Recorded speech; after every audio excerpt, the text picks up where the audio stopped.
for us versus them. Panogit sa moru, puritanonda, kantay man tunat niya gitoru ilugar. GMH Administrator Lillian.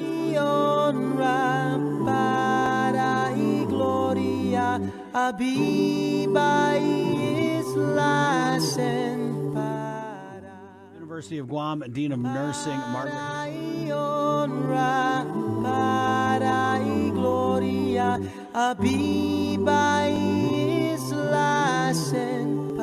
There is light at the end of the tunnel.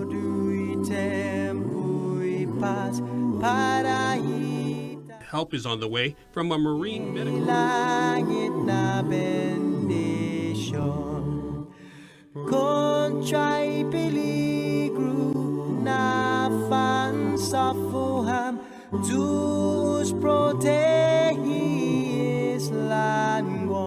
Out in the public, where all are more exposed.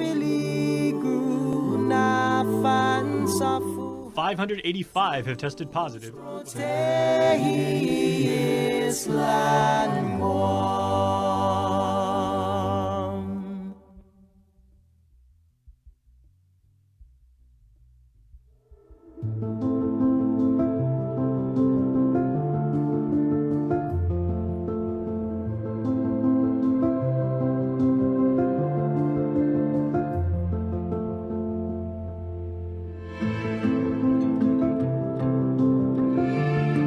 Be healthy.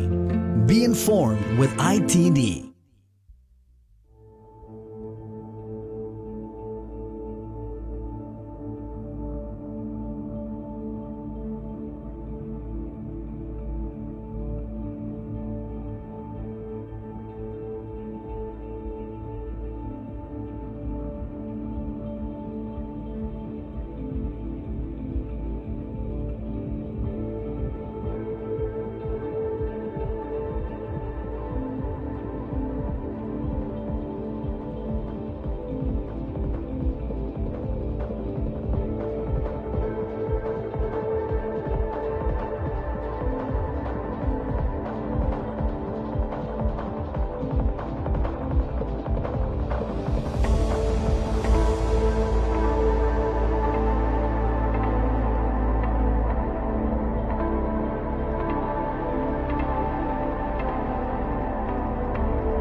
Be healthy.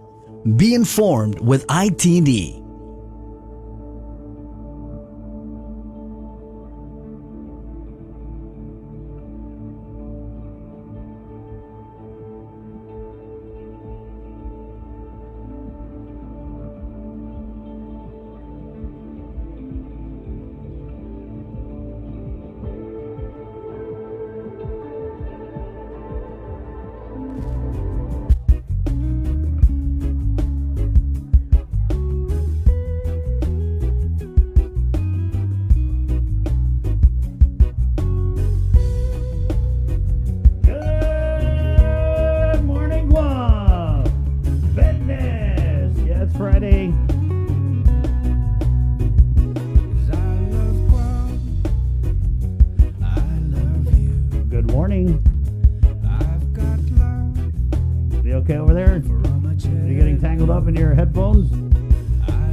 KUAM FM, I got you, Guam.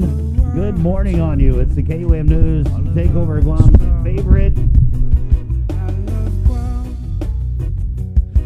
I-94. Of course, we're streaming at KUAM.com, the KUAM News app. There's an audio stream, Docomo Channel 10. And last but not least, on our Edward R. Murrow award-winning social media. Good morning to our KUAM News Facebook Live listeners. As always, a great big show where we'll kick it off this morning with former Governor Carl Gutierrez, who's back. Guess who's back? Back again. So we're going to talk with Uncle Carl, as he's so fondly known by so many of his supporters and even people who don't support him. That's coming up in just moments here on containing COVID. But first, let's do a dive into the day's COVID-19 headlines from the KUAM News team. Sabrina Salas-Mantanani, good morning. Howdy, everybody. Good morning. The latest from the Joint Information Center just before 8 o'clock last night. On Thursday, only 30 people were tested and ran through Public Health's lab. One tested positive.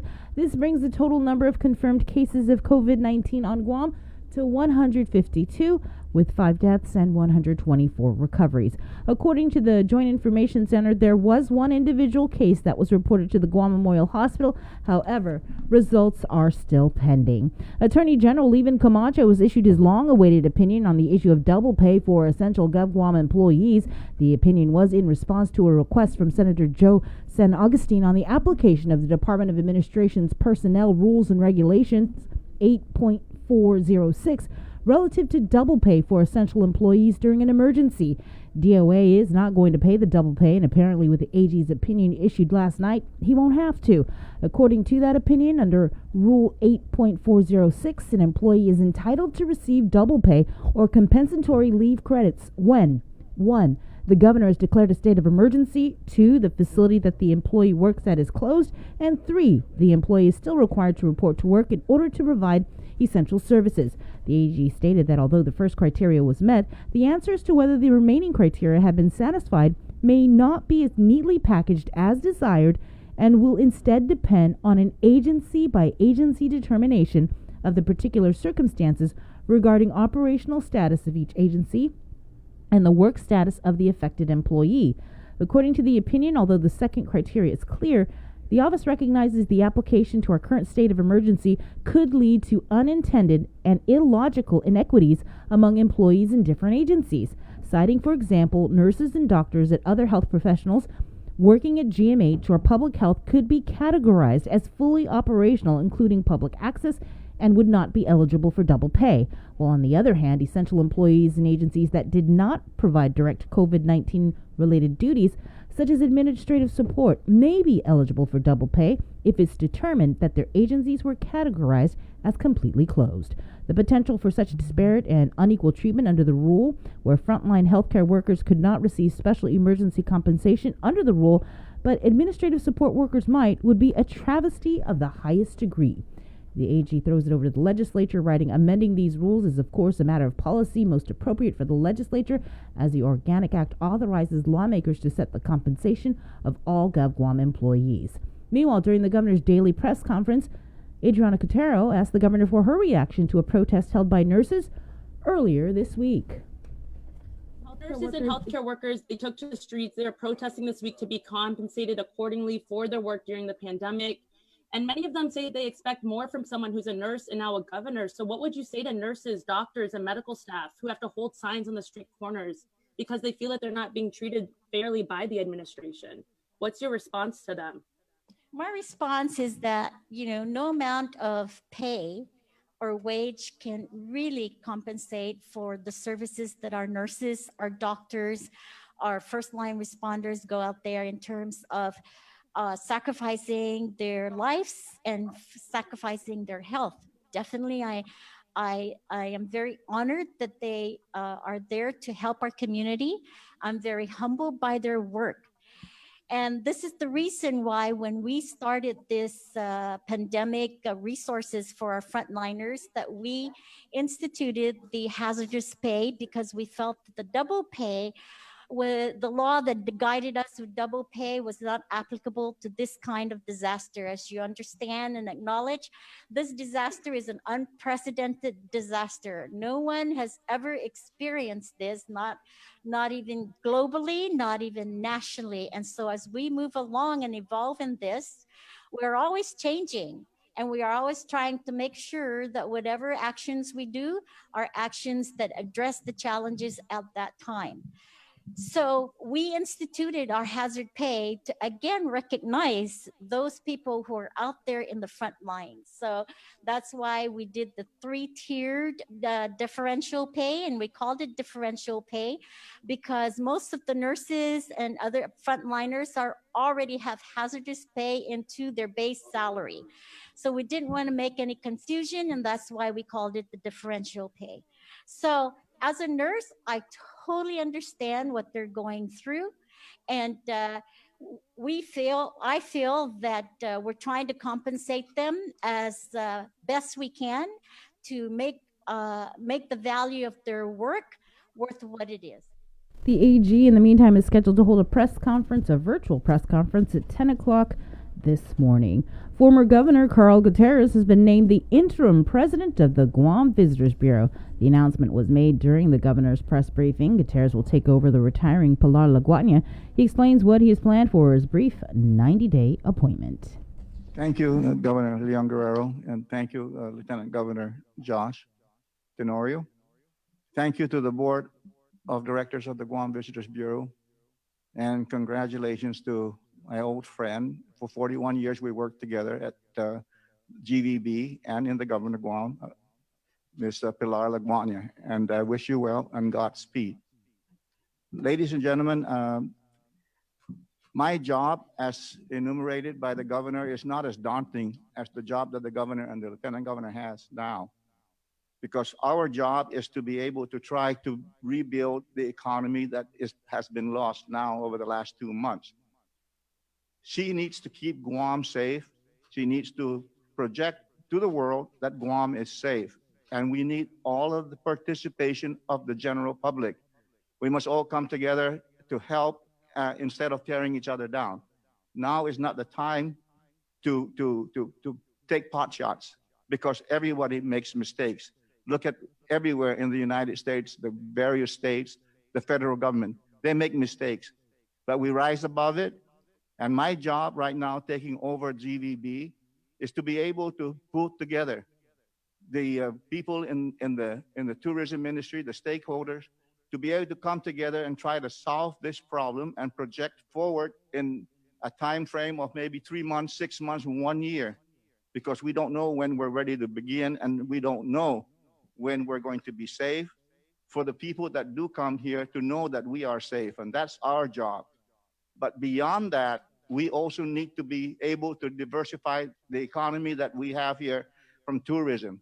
We have the military as our mainstay, but for the last year and a half, my economic development staff have been preparing and putting together various different initiatives, which will bring money into Guam when initiated. And the fact that the governor has put together this the governor's strategic economic group as a permanent group, I believe that we can make that vision work now for the people of Guam. Not only the business community will be called in, but the people in general, the stakeholders of this island will be called in to participate. And I'm looking forward to amass all of the various talents that we have here on Guam. And for the business community, please be prepared, because you have a lot of money still, and we're going to have you working for Gov Guam for free in getting us out of this mess. Lieutenant Governor Josh Tenorio also spoke at the press conference about working together. I just wanted to also echo the sentiments of coming together as we reopen businesses and as we try to normalize as much as possible the things that we need to do on our personal lives and our professional lives. This is the perfect time for people to come out with their ideas. And so for those folks that are in the tourism industry in all sectors, from the smallest business to the biggest business, I just like to ask them to come forward. I think that former Governor Gutierrez is correct. This is going to be a community effort so that we could work together with the governor to move things forward and stabilize this economy. And I think the best thing to do is turn those lemons into lemonade, right? And let's get to work. So thank you very much. Plans by the Leon Guerrero Tenorio administration to open a homeless shelter during the COVID crisis still haven't materialized, although it was about 2 weeks ago. The plan was to open Project Safe Haven at the Paseo. That was scrapped after failing to meet federal guidelines. Adriana Cotero asked the governor for an update during her briefing. I want to ask, what is the status of the Safe Haven project? You know, it's been 2 months since the first confirmed COVID cases, yet the homeless population is displaced and exposed. And we know the plans to shelter the homeless in tents at Paseo were, they were cut after concerns from local homeless advocates and federal agencies were made known. Health and Human Services opined that the Paseo site was not conducive to limiting the spread of COVID. And another holdup, according to FEMA, was that larger tents were not available. And, plans were previously cut for the homeless to house the homeless at the old legislator bills before the COVID crisis even began. So with that being said, what is your message to critics who say that your administration hasn't done enough to help the homeless on Guam and house them, especially during the state of emergency? First of all, information you have is not totally correct. The plans have not been cut. The plans continue on, as we do realize that our homeless population are most vulnerable. And so there is requests for a proposal for sites that we have put out there. We're looking to harden the safe haven. There is a concern about making sure that we don't just give a temporary situation, but we give a much more permanent. So the plan is to look at what we can get for a hardened structure and to look at more permanent. And in terms of the more permanent safe haven for our homeless, we want to do more than just sheltering them. We want to also make sure that we try to train them, we try to work with them so they go back into the community and so that they can be self-sufficient, have a job, make an income of themselves. Oh, okay, sorry, yeah, before I get to my follow-up, I was saying that it was cut from Paseo, that site. So I guess just to clarify, what are the different sites that you were looking at? And when you say train, what do you mean by that? Okay, so the site that we looked at in Paseo as the I think public health and also the guidelines for safe haven did not meet that requirement. So we have rethought our strategy. And like I said, we did the hard structure and making it much more permanent situation. Training, that's a lot of meaning to that. We can either train them for skills, work with them in what their capacity could be, and employ them in the community. In national news, the former head of the government agency charged with developing vaccines is delivering a stark warning to Congress about the coronavirus response, 1 week after filing a whistleblower complaint. Natalie Brown has more details from the White House. Without better planning, 2020 could be the darkest winter in modern history. Dr. Rick Bright, a federal vaccine expert, told lawmakers he worries America is not prepared for a resurgence of the coronavirus this fall. Our window of opportunity is closing. If we fail to improve our response now, based on science, I fear the pandemic will get worse and be prolonged. Dr. Bright filed a whistleblower complaint claiming Health and Human Services leadership dismissed his dire predictions about the coronavirus in January. I began pushing urgently in January, along with some industry colleagues as well, and those urges, those alarms were not responded to with action. He alleges he was removed from his post after raising concerns about a coronavirus treatment that had been touted by President Trump. We have the world's greatest scientists. Let us lead. Let us speak without fear of retribution. President Trump tweeted this morning that he's never met Dr. Bright and called him a disgruntled employee. The president is also pushing back against a warning from Dr. Anthony Fauci to lawmakers about states opening prematurely. I was surprised by his answer, actually, because,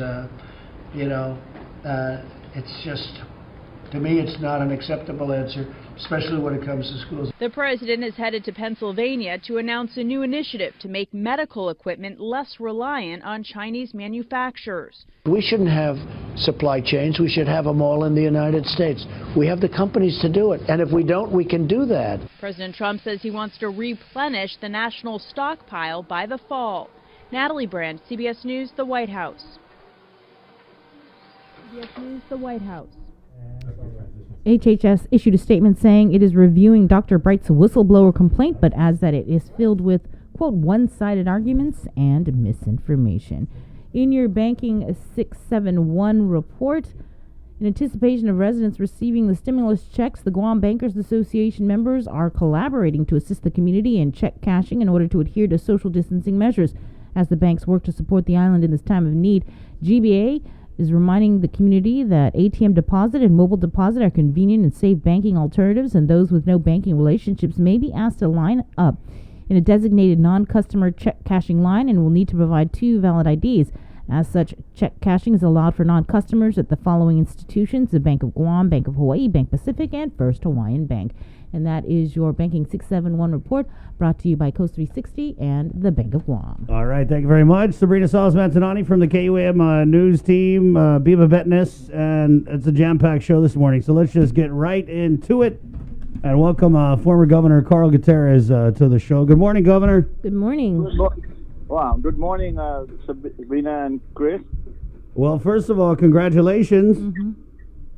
Well, thank you. I know it's a daunting task, but not as daunting as what the governor is going through right now in preparing the island to be able to have me, put up a plan that would be able to bring not only tourists but other development for economic development here. Mm-hmm. Well, I know early on, Chris and I had been talking. We were like, former Governor Carl Gutierrez is actually working for the governor. Where is he? Why haven't we seen him, up in front of this, considering the fact that you have so much experience with disaster response? So there was some because I was doing economic studies and stuff, and there was some confusion as to why we're not in that group that the governor put together when we had our own separate group that's eventually going to merge. But we figured all that out, and now I'm here on this job. Right, and so how excited are you? We could go on all day about why it took so long to fold you into the team. Why they didn't capitalize on your vast experience as a 2-term governor who's faced, one disaster after another, and handled them. Right, so. How are you feeling, Governor, to kind of be called out on the ball field, and are you going to be hitting a home run with GVB? Well, first of all, I do want to thank the governor and the lieutenant governor, and especially Sonny Ada and the board of directors at GVB for putting that faith and trust in me to do what they said I did in the past. And I know that when I looked around and after the announcement, oh my goodness, all of those people, most of them in the business community, in the industry, everywhere on the island, not only businessmen, but people in general, in the clergy, messaging me that they want to come back and help formulate the vision to move forward and get us out of this bind, as we did back in 1995 with Vision 2001, where the community actually came together. The community came together and formulated where they want this island to move forward to. And as I said when I was interviewed yesterday, that I said the business community, I know they're losing money, but they're still making the money. And I said, get ready to work for Gov Guam for free, because I'm going to call everybody in as I did in the past. Get over here, Uncle Carl's calling you guys. Hey, get over here. When Uncle Carl calls, you go. You go. What, get paid? I'm going to get paid, boy. I ain't. But I go get paid. Hi. No, Governor, I was talking about this with Nestor yesterday, and this is something you did when you were governor. You had, people who hated on you, critics, and when you got it, you said, hey, that was yesterday, put your money where your mouth is. And so we're going to see the same kind of thing with what you're doing with GVB and the economy.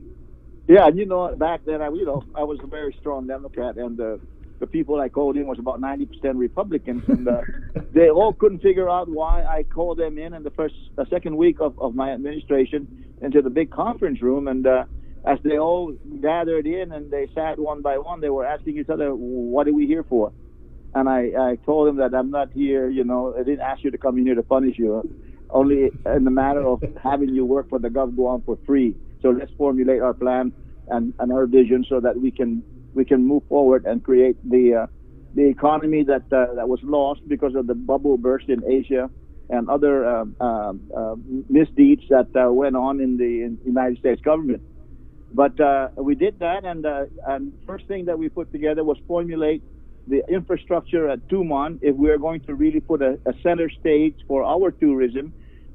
Because if you remember back in Tumon, it was helter-skelter the way they were building down there. And work with Al Israel, Bob Cole, and others to come up with the Pleasure Island concept and develop that area as the center stage of our tourism, like Kalakaua in Waikiki. So, Gov, how's this going to work? Are you going to have like Zoom meetings or? Yeah, I'm just trying to figure out how you're going to do this with social distancing.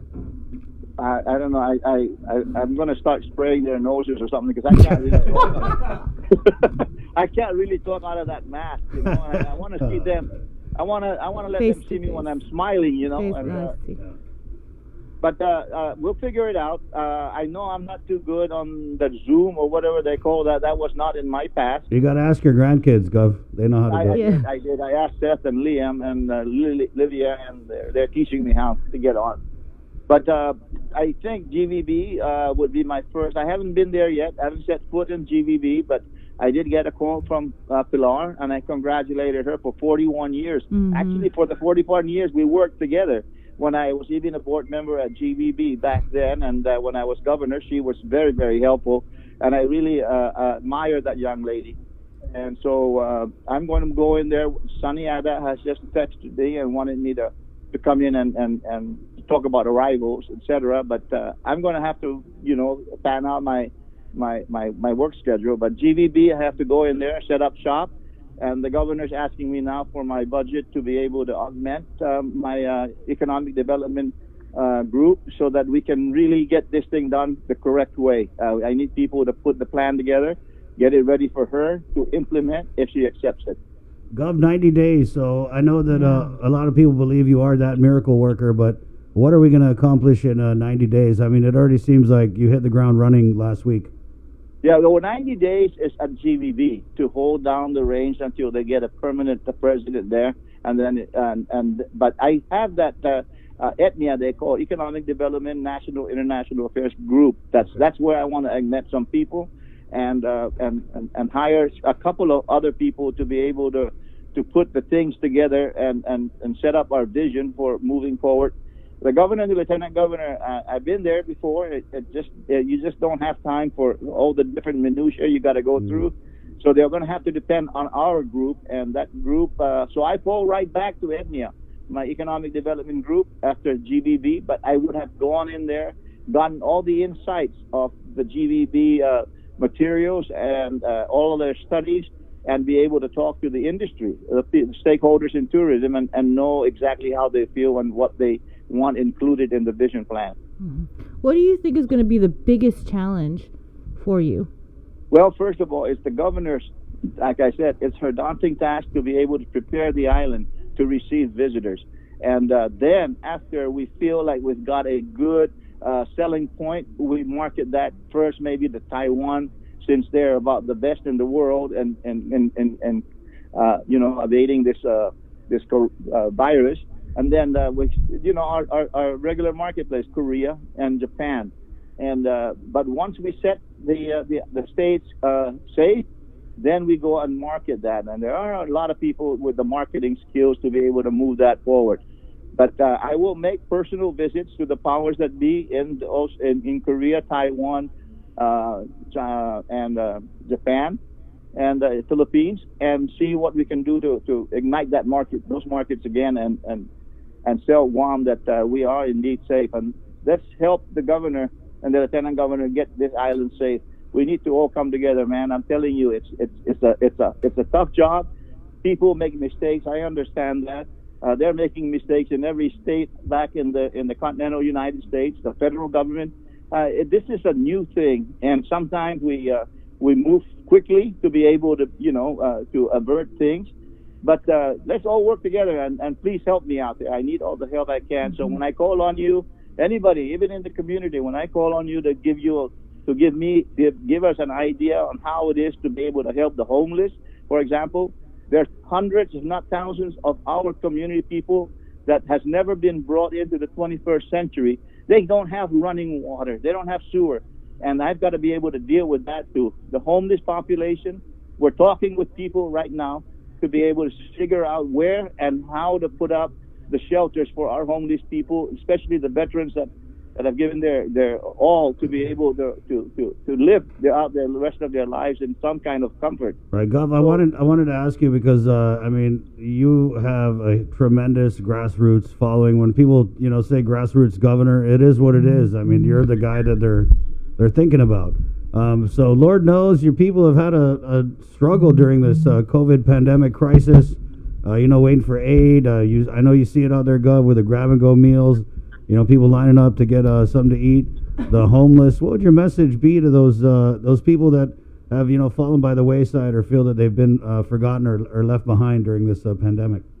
Well, we know that we do have, the governor has sent out her people to be able to search these people out. But as I told her, I think my forte is that I will go out myself and give them some comfort and some hope that the governor of Guam has sent out someone. When I was governor, they looked up at me as I drive into those boony trails, and when they see me, they know that something is going to get done, and they have and lift up their hopes and find out what their problem is. Because sometimes, as you sit at Adelup, as I did in the past, some people come up there and tell you their problems like leaking faucet or no sewer. And the admiral asked me one time when he was listening to this old lady tell me that her faucet has been leaking for 3 years and waterworks hasn't shown up. And so I told the admiral, I said, you know what? It may be small to us, but that lady's problem of her leaky faucet is the biggest problem she has, and that I will attend to that. So, when somebody gives you their problems, treat it as if they're their biggest problems that you're facing. And so I'm going to go out in the community. Hopefully I got the right people to continue the movement forward in the committee, while I make some visits for the governor out in the community and lift up some spirits and some hope. Go ahead, Bree. No, I wanted to. That's good to hear, Gus. Yeah, I wanted to ask about, you're talking about, problems and people sharing their problems and things like that. But at any point, considering the fact that you have all of this experience in disaster response and recovery, did the governor ever go to you asking, for some advice? And if so, what did she tell you? What did you tell her? Well, the governor didn't personally. She asked Tony Babauta to look for me, and obviously they were so busy she didn't look for me. So I kept on plugging forward, doing our economic future development, and until I guess the people were asking where was I, and I think Chris Barnett started the whole situation on his story. And then the governor said, oh, my goodness, yeah, where is Governor Gutierrez? I thought I had asked him to come in and be looped in, and I wasn't. But she did call me in right away, and we discussed it. And this is the task I have right now. Thanks, Chris. Hey, you're welcome, Gov. Anytime. So what did you mean that you were going to be going out into the community and lift spirits? Because some people, there's the media that people listen to. It's like doom and gloom.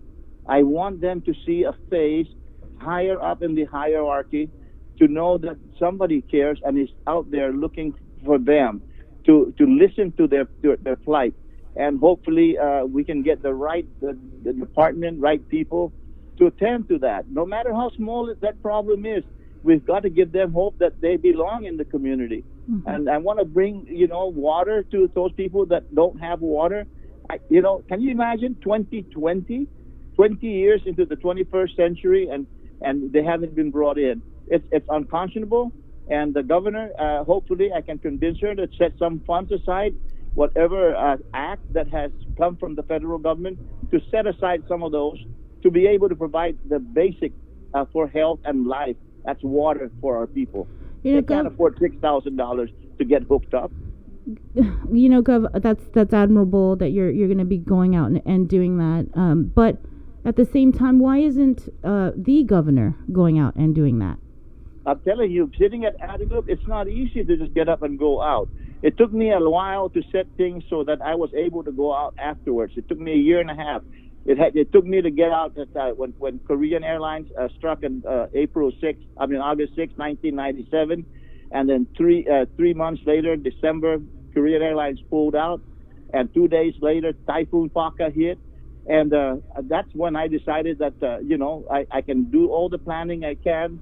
I'm getting all of these monies from FEMA. I had to go out and assure the people that we're in this together and that they will not be forgotten. So that phase out there is very important. The government, yeah, and you say that, Gov, and you're right. Your face is important, and I don't think you waited a year and a half, because I was at the Korean air crash, and you were there the day of the Korean air crash. You were right on the front line. I mean, literally on the front line. You got in the backhoe before. Well, yeah, because I know how to operate it. And when we're out there, all GPA, when we were stringing lines, I was like a general helper for GPA, so that we can all help. I had Sula and Jess, the Deventi police officers that was with me. We're all helping.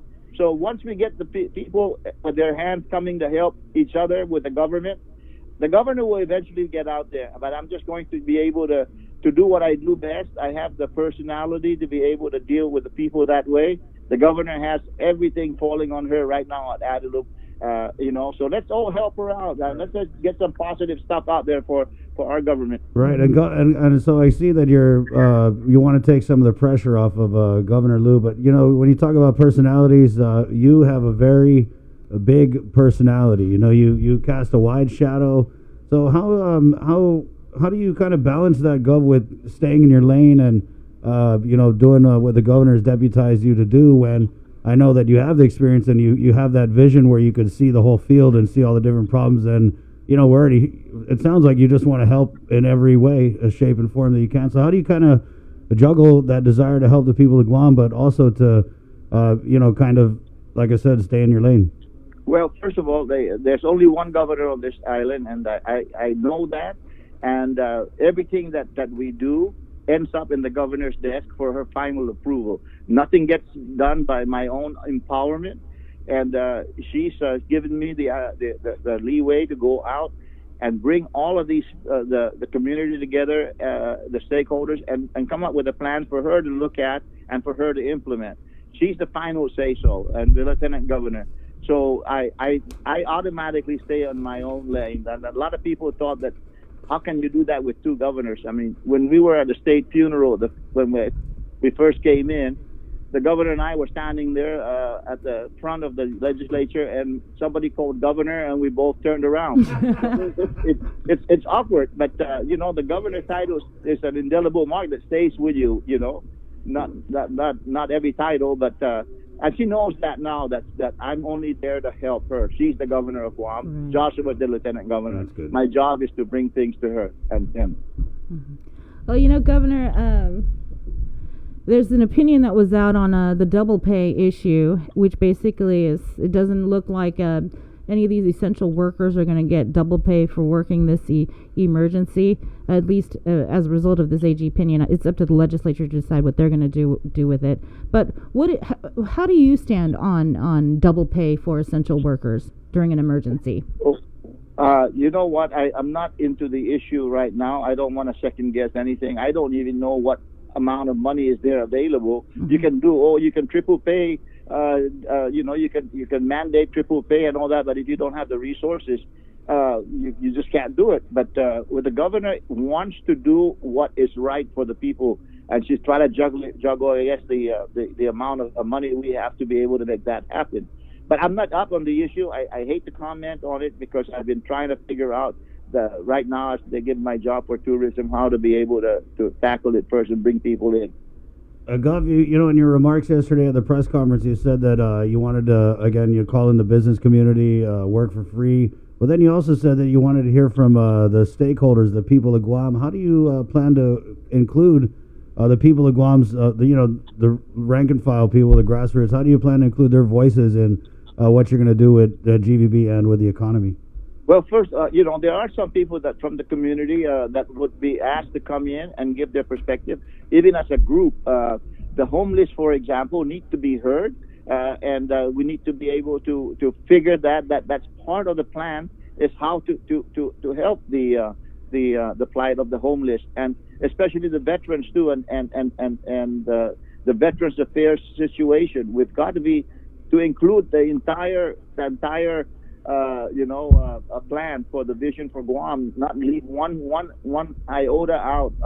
Everybody is going to be taken care of. Like even the water, that has nothing to do with the pandemic now, but it may exacerbate the problem if you don't take care of giving people running water and sewer, because you're going to just create another problem. And plus, they got to wash their hands. What's that? They got to wash their hands too. Exactly, you got it right. And it's terrible that a small community of 167,000, and there's 3,000 or 4,000 people without running water. Can you believe that? Gov, when you talk about going into the jungle and and it's kind of, I mean, the island has changed, right? So when you were Gov, you would always talk about going into the jungle, going to these hard to reach places, these more land trust lots where people were living a subsistence style where they didn't have running water or they didn't even have electricity. The game has changed a little bit, Gov, where now we're seeing these people who maybe 10, 20 years ago were living in the middle of the jungle somewhere. Now they're living on the streets. That's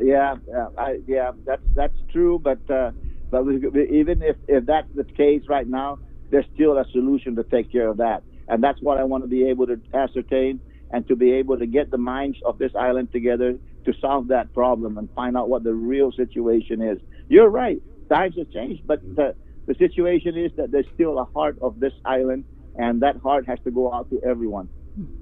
Gov, I understand, your GVB appointment is for 90 days, but I wanted to talk about the economic side and your responsibilities there. What new, industries are you looking to develop, or current industries that you plan on building up? Well, first of all, for the last year and a half, we've been going through and helping permitting several hotel development. And there's one more that just sent in their potential hotels over in the old Royal Palms area. But we have to be able to prop up the island to be able to receive tourists. But we're also looking at the funds that President Trump has knocked down the corporate taxes from 30+% to 21%. And use the law that Mike Nicholas had passed, the repatriation of these funds to go through to Gulf Guam, and then Gulf Guam is part of the United States. So there's about $428 billion that are still out there that they haven't brought in to the United States. These are the profits of U.S. corporations in foreign countries, and if we can do that into the qualifying certificate plan, it's a law right now. We just need to tweak it and amend it to be able to get a third party to have a more of a commission than just 1% or less. They wouldn't do that. If the Microsoft company that has $20 billion of profits want to send it through to the United States, well, Guam is in the United States. They can send it here, and then we can rebate 75% of that and keep 25% of those profits. This is we're the only place in the United States, the entire United States, that can rebate federal funds, and that's through the qualifying certificate program. And that was a fluke. The federal government was asleep at the switch when this was passed way back in 1968. We've got to take advantage of it. I know people are worried that the federal government might look dimly on it, but it's the United States. That's why we need to be able to make friends with Trump and let him understand it from that standpoint. Mm-hmm. So what industries are you looking at that we could probably... There's a lot of industries in Asia, around the world, that have kept their profits in and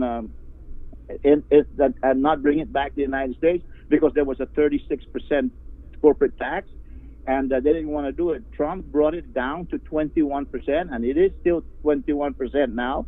And then he's not too much money was coming in at 21%, so he decided to give 1 year grace period, and he'll bring it down to 15%. That was the end of 2018, and a lot of money came back in at 15%. But can you imagine if we route that through here, take that 21% that they're supposed to pay, and take 25% of that and keep it here? And so it's an easy thing. It's an in and out in 45 days for those funds.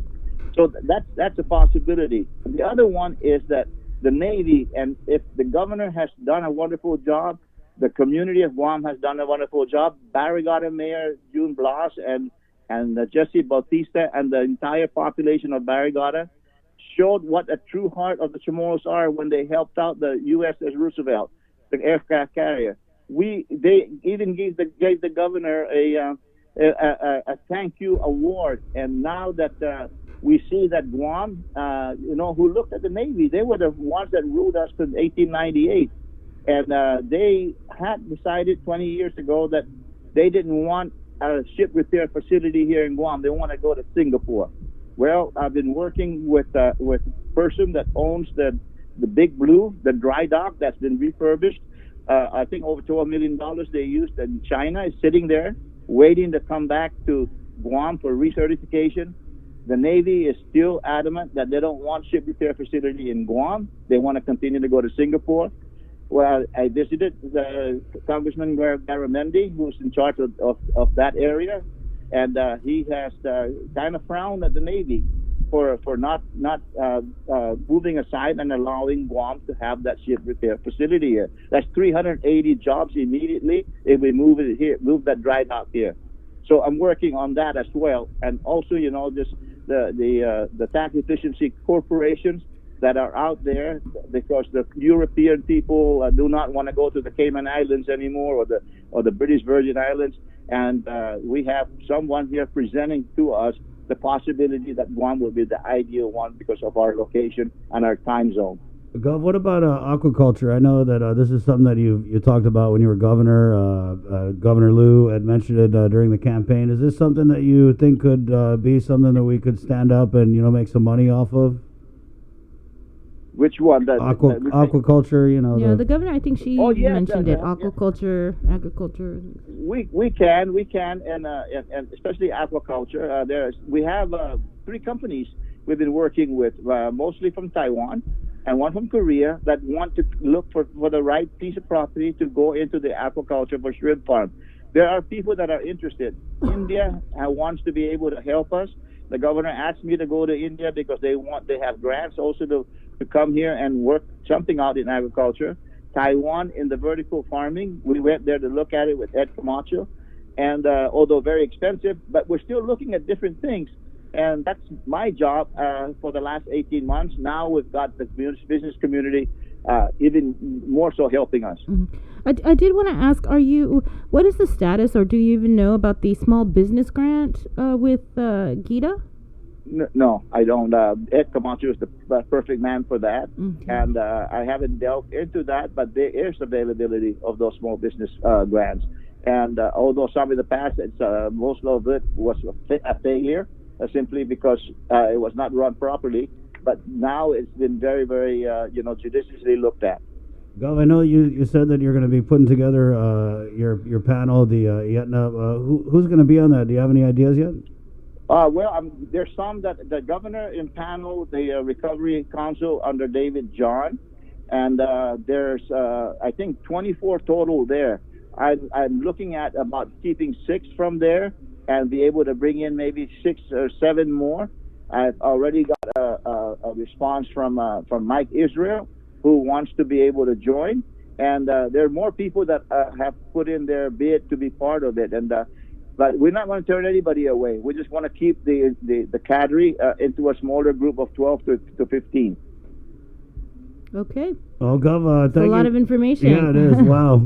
Thanks for your time. I know you're going to be doing the rounds on the talk shows this morning, so good luck. Thank you. Good luck with that. And anytime you want to come on, maybe weekly, we could do a check-in. You update us on what's going on. Mm-hmm. Give me a chance to find at my desk at GVB first. Right. All right. Thanks. We should go to his office. And Right. do the interview. Yeah, Thanks, Gov. Okay, Gov. Thank you. Wash your luck. hands. All right. There you go. Former Governor Carl Gutierrez, who is the new interim 90-day president over the Guam Visitors Bureau, and also tapped to lead the IETNA. What did you say? Something like that. Yeah. It's Don't want to get it confused with there's so many council panel advisor things that. Well, this is the new one. Yeah. All right. We're going to take a little break, and coming back, I believe Lillian Posadas from the Guam Memorial Hospital. We're going to be speaking with her at 7:03. We're KUAM FM, Agustin, Guam. Good morning. Keeping you informed, KUAM News brings you Banking 671, brought to you by the Bank of Guam, the People's Bank, and Coast 360 Federal Credit Union. Together, we thrive. KUAM News COVID-19 Takeover on I-94 FM is presented locally by Ambrose Inc.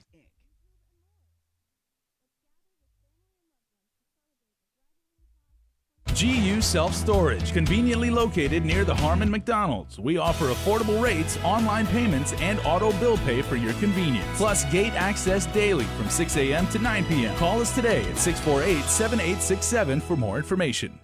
With the new challenges we're all facing, First Hawaiian Bank wants to make sure you have access to your financial world. With FHB Online and our mobile app, we hope to make banking the least of your worries. Visit fhb.com/digital.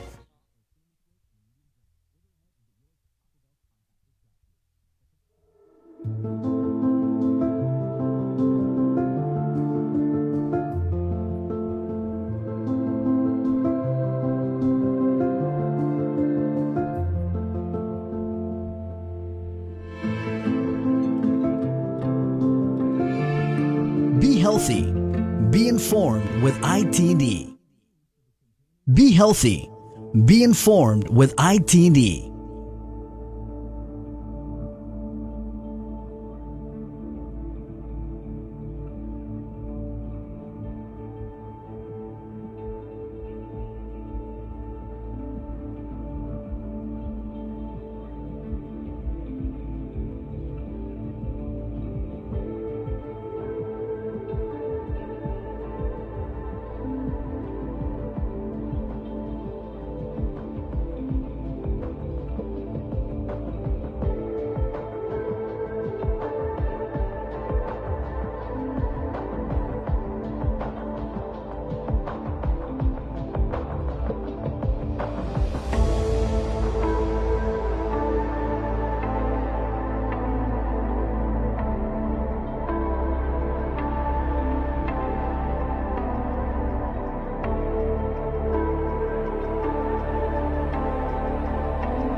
Good morning.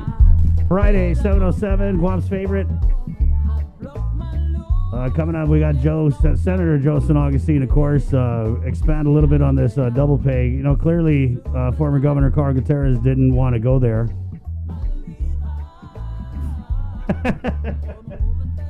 Come on, Bree. What? No, I mean, you asked the question, and he was like, yeah, I don't really know about that issue. He did take us, though, to different places in that interview. Yeah, that was pretty interesting. And, you know, the thing about... He's hands-on. He is hands-on, He is straight up hands-on. I mean, people helping people. He's going to go out there and... Yeah, Jay? Okay, really quick. I just want to say, you were talking about, like, hands-on. I think it was my second month when I came to KUM 21 years ago. That's when we had the big storyline about Carl going to GMH and saying, I am the hospital board. Remember that? He's gone to the legislature. Yeah. Like I said, he's hands-on. He's in your face. He sees something wrong, he's going to go up there and say it. But our comment stream and our chat room are really, really loving that interview. I mean, we normally hit our stride because, you know, I mean, we start the show at 6 a.m. Yeah. That's maybe a little bit early for some people. I mean, we had a ton of people watching, everybody commenting. opinions both pro and con, but Right, you know, it is going to be interesting to see what he does in 90 days, which is not a lot of time. I mean, that is a huge challenge. That's just GVB. Yeah. You know. So, and he's still the economic. We're still trying to figure out the title. Yeah, well, I'm going to figure it out. I want to get it right. Let's 7:08. We'll get Lillian Posadas from the Guam Memorial Hospital on. Good morning, Lillian. Good morning. Good morning. Hi. Hi. So I don't know if you heard Uncle Carl there, but he's back on. Well, he's been on the team, but he's back on the field. No, I didn't hear your talk with former Governor Gutierrez. Sorry. No problem. Good. She's busy. I'll send you the link on YouTube later. All righty. Okay, sure. So, Lillian, just kind of want to catch up with GMH here. So what is the latest now that we're in PCOR 2? How has that kind of changed up you guys' status as the COVID hospital? Because you kind of dropped off, I didn't catch the first part of your comment. So we're in PCOR 2 now, and we're just wondering, has that led to any operational tempo shifts at the hospital? Well, we're seeing an increase, we're seeing individuals coming in to the hospital who are COVID positive, where for several days we were 0. And so today's Friday, late Wednesday night, early Thursday midnight, we had 2 individuals come in. And then yesterday afternoon at 12 noon, another individual came in COVID positive. So, yeah, it's a slow and a low increment, but still it's a concern because people are out there, they're out congregating, they're out shopping, they're out. So it's a concern for us. Mm-hmm. You said COVID positive, so that you said 2 the other day and then 1 today. 1 yesterday. I mean, yesterday, yeah. Yeah, Wednesday night, midnight, 2 individuals came in and to ER and they were tested. One was already confirmed from a visit at the other hospital, GRMC, and so he came in to the emergency room with his adult, caretaker or a grandfather. Right. Grandparent. Lillian, Right. so we had heard from some sources that this was a grandfather and a grandson. Are you able to confirm that? Correct. Yes, that's confirmed. Oh. Those are the 2 that came in Wednesday night, midnight, and then yesterday afternoon, another adult came into our emergency room who was initially seen also at GRMC and was tested, and so was referred to GMH. So he arrived at our door in the afternoon yesterday. What kind of condition are these COVID positive patients in? They're stable. They're stable condition. Do they have comorbidity issues? The young individual that was initially seen at GRMC, he's a young individual, so he was symptomatic with a fever, and so the grandfather was asymptomatic, but because of the exposure, bringing his grandson to GMH, the doctors then thought that it's best to just also test the grandfather, and so I don't know the exact age of the grandfather, but the age is a factor. Mm-hmm. That age is a high risk as far as for the elderly people. So Lillian, when you say they're in stable condition, are you telling us that these 2 COVID positive patients are hospitalized? The 2, the grandfather team they were released yesterday from our emergency room to the government-sponsored COVID isolation facility. The 3rd individual, the other adult, he's in our hospital being monitored. What can you tell us, as we had another tip about, and I don't know how in the loop you are with what happens over at GRMC, but did you hear anything at all about 5 presumptive positive patients at GRMC? No, that I did not hear. I did not get that information. Okay. Mm-hmm. I just find it interesting that you're saying there were 3 positives when the releases that we get from the Joint Information Center don't match. Well, because remember that they get their information from public health, and the public health, when they give the information, it's the results of the day before. So the 12-year-old who was seen at GRMC reported that result. So that was already reported as the 1 positive test. Then yesterday, midnight, and public health was not open.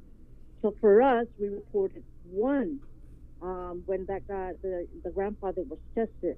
The other individual, again, was tested by GRMC. So I don't know. I'm sure GRMC reported that to public health. So may have been reported yesterday. I don't know. But, when public health gets the results, that's when they report it the next day. Right. Mm-hmm. Yeah, it still doesn't add up, but, we can... I know. I mean, we can talk with, I guess, public health or the Joint Information Center. Then Linda does her report, the cumulative report for the day before. Yeah. Right. No, I'm looking at it with that mindset, with the day before reporting, Lillian, and it just doesn't add up. I know you're not a contract trace investigator or contact trace investigator, but in talking with this grandfather and this grandson, what were you able to find out about how they believe they contracted COVID, or how they were exposed under what type of conditions? Were they at a gathering or? That I don't have that information, Chris and Sabrina. I don't have that because this was all kind of late yesterday afternoon that I was getting more information about the grandson and the grandfather. And so I will talk to our infection control team and get more information as far as, I'm assuming they came from the north because the 12-year-old went to GRMC emergency room because that's the closest, I guess, facility that they could then access, particularly because the individual was manifesting fever. Mm-hmm. So, that was the quickest health facility that they could get treatment. Mm-hmm. You sounded pretty concerned at the beginning of the phone call when you were saying that people are out there gathering, people are out there shopping, and then you mentioned these 3 cases. So I'm kind of wondering, do you think that the gradual reopening of the island has led to conditions where we're going to see more positive patients? I'm not sure that I can't say, for sure that is. That's what's the causative factor, but we're just looking at data. For several days we were zero, test results, and so now we're seeing some uptake. 1 a day, 2 a day. Total as of yesterday, there were 3 cases. So, there may be some correlation. I can't say that because the numbers are small, but like I said, it was zero for several days. And then, people are now out and about. The stores, the malls are open, and I hear. But although the stores and many businesses are enforcing social distancing, but there are other, locations where people are gathering. More than 10 people are gathering, such as the beaches. I hear there was a report that there was a, gathering at a beach of more than 20 people. Right. We just need to make sure that we really enforce and we really promote the social distancing and, minimize the congregation of people and, just be more concerned about it and more cognizant and practice it. We really don't want to see a second wave of this COVID infection. Yeah, we definitely don't. I wanted to follow up on something. The last time I believe you spoke with Nestor Lecanto was about this, the possibility of applying for a loan under the CARES Part 2 or Part 3. It was when the president signed the law regarding the second phase of the PPP. Right. We received that information, and our acting CFO took a deep review of the qualifications, the criteria. And yes, this is the first time government hospitals are eligible, are made eligible and qualified for this Paycheck Protection Program through the SBA.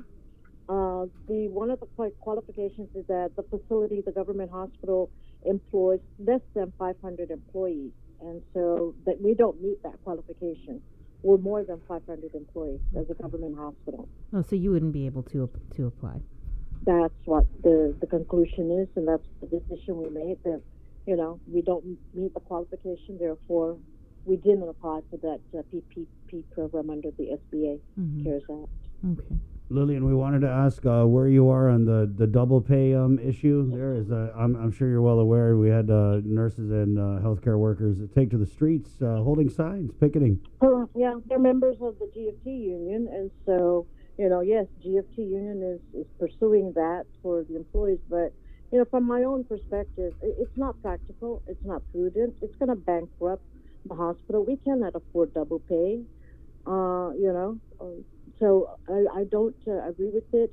The executive order that the governor had established for COVID differential pay, the three categories of 25%, 15%, and 10%. The staff, in talking with the staff, they're very satisfied with that.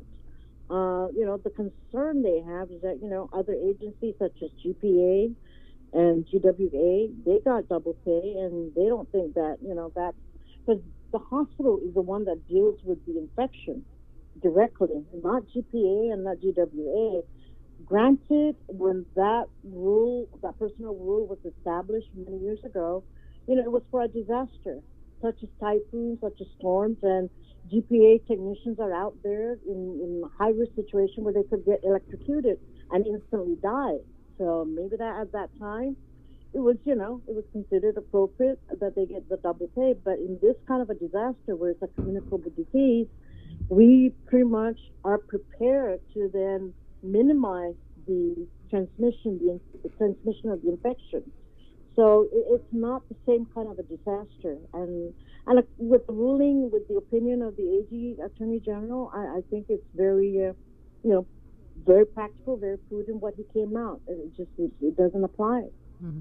If you could pay the double pay, if you did have the finances to do it, would you? But then, again, it's not just the nurses. It's for all GMH employees double pay. And so not every employee in the hospital has direct contact with the COVID patient. So, is it fair that they get the double pay as well as the nurses and the doctors and others who are in direct contact taking care of the COVID infected individuals? I don't think so. I mean, again, we have to be prudent about this and practical and follow the executive order. But, if I'm in my office as an administrative staff and I don't have direct contact with a COVID patient, should I be getting that double pay? Are you getting differential pay?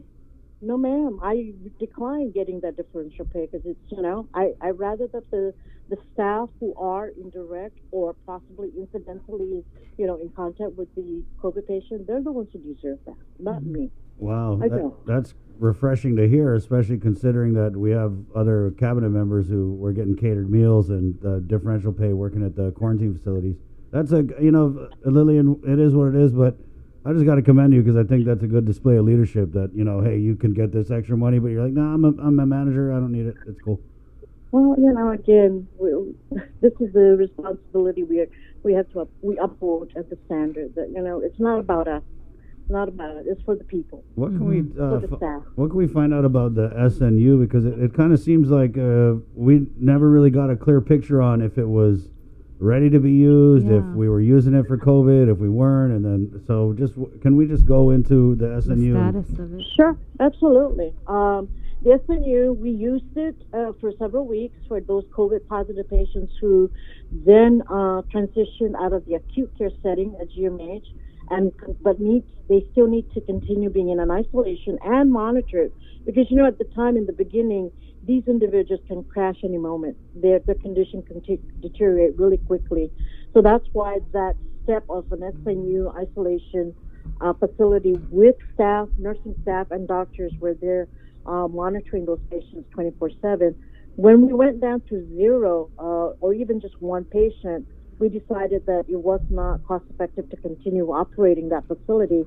So we put it on a stand down and moved those employees from the SIF, we call it SIF because it's the COVID isolation facility. We moved those employees then to the acute care side, and the facility is ready anytime that we need to then open it up for more patients who need isolation, continued isolation and monitoring. But it still is on a stand down mode but anytime it's ready to be opened up again if we need to. I know that I spoke with Claudia Kfaji, the chief procurement officer, yesterday, and she said that they had done a site visit over there to SNU. Right. Can you tell us about that? I don't know. I wasn't present at the site view. Mr. Kandu, our social administrative operations, was there, was present, and so I can't say much other than the facility, we maintain security so nobody will tamper with it. The chiller, which is that runs the air conditioning unit, it's just interesting that the day Wednesday we put it on stand down. That week, Friday night, the chiller went down. It's an old chiller. It's over 25 years old. We've been planning to, get it replaced. It's just that financially we didn't have the means at that time to get it. But we went through the process of an RFP. And so right now, the Guam National Guard has provided us temporary portable, blowers to keep the facility, cool as much as possible. And we are in the process also of getting a loaner of a 145-ton chiller. And at the same time, we have a contractor who's going to repair so that it can run temporarily while we go through the process of the RFP, completing it to procure and replace that old chiller. Well, Lillian, it sounds like you guys have some money. Did you guys get any federal money as a result of COVID-19? And how much and what else are you going to do with it? Well, we received $4.5 million from the Medicare Advantage Advance program. We applied for that and we received 4.5. We received another $965,000. Whoa. I was going to say, wow. I know, right? That would be great. Fix the roof, fix the panel, fix the elevator. Build a couple of hospitals. No, we're going to build a new hospital with that. Yeah. But the $965,000 was the first distribution of that $30 billion that was earmarked for all under the Department of Public Health and Social Services Emergency Fund. We received $965,000 from that first distribution. We received another $2 million from the $20 billion disbursement, and then another $5 million that's coming from the Rural Health Provider Fund, CARES Fund. So yes, we do have some funding now. We're paying our vendors that we need to pay, and so we're diminishing our accounts payable because we're paying our vendors. So that's about a $12 million, right, roughly? About $12 million, yes. Lillian, what can you tell us about? This is something we've been kind of trying to track down. Is the Perlis Court, where the 17 fully furnished condo units that we're being told used for the medical staff. Right? Can you tell us about that and who was staying there, and is that still available? Yes, it's still available. We started that service, that accommodation and lodging for the medical staff, specifically those who we assigned over to the CIF, the COVID isolation facility at SNF. So all the staff, all the hospital staff who are assigned to operate the services there at CIF, they were initially assigned there. This again as a secondary layer of safety and as protection for the staff who are directly exposed to those COVID positive patients. So that way, it gives them assurance that we're minimizing the spread of the infection, particularly for them to go home to their families. And so we offered it. Some of them took up the offer. Some of them decided to just go home. And that was ever since March 14, I believe, or March 13. So we continue to occupy that, and we have moved those who are from the acute facility, GMH, who were at Windham. So then we made that accommodation for the acute care staff, to give them that secondary layer of protection, infection control protection. We moved them out and put them over at Perlis Court. So Perlis Court is fully occupied by our medical staff. Just to continue giving them that additional assurance of protection infection prevention before they go home. Right. How does that work logistically with the 17 fully furnished condos? Is it one staff per condo, or are they kind of bunking together? They're bunking together, yeah. Mm-hmm. Right. And you said they're still there? Yes, ma'am. They're still there because we're still seeing COVID patients at the acute facility. And so, yes, they're still there. The contract, I understand, is up until the 18th, which is Monday. So, So they'll be moving out, or do you know if they're going to be extending? Either they're going to be moving out or it might be extended. I haven't yet. I have an ops meeting this morning with the governor's team, and so we'll find out. Well, we spoke with Charles Esteves, the Civil Defense Administrator, yesterday, and he seemed to indicate that once these contracts run out, they're going to go back and do the procurement the proper way, because apparently the first time, well, I'm pretty sure you watch the news. Yeah, but I won't comment because that's not my jurisdiction. Stay in your lane, Lillian. I'm staying in my lane, doing what I need to do. Right. All right. Is there anything else you wanted to say about what's happening over at the Guam Memorial Hospital? No, but, again, we just want to reinforce and reinstate, people, please take this very seriously to respect and promote the social distancing, the face mask, the, hand washing, those practices, so we can really maintain and contain this condition and not see a second wave. Right. And just real quickly, with that $12 million, you said that you were going to use some of it to pay, did you say vendors? We're paying, yeah. Or Okay. we're using it to pay our vendors. Anything else that you were going to be using it for? Well, we've got some projects, CIP projects that we've been wanting to do, and so, yeah, like that chiller, we need to get that chiller done, taken care of over at SNF. So, well, anything else, like the elevators or the electrical panel, the roof? Yeah. That's definitely possible, but the elevators are all repaired. They're up and running, so we got that taken care of. We've got the air conditioning units throughout the hospital, 61 units that need to be replaced.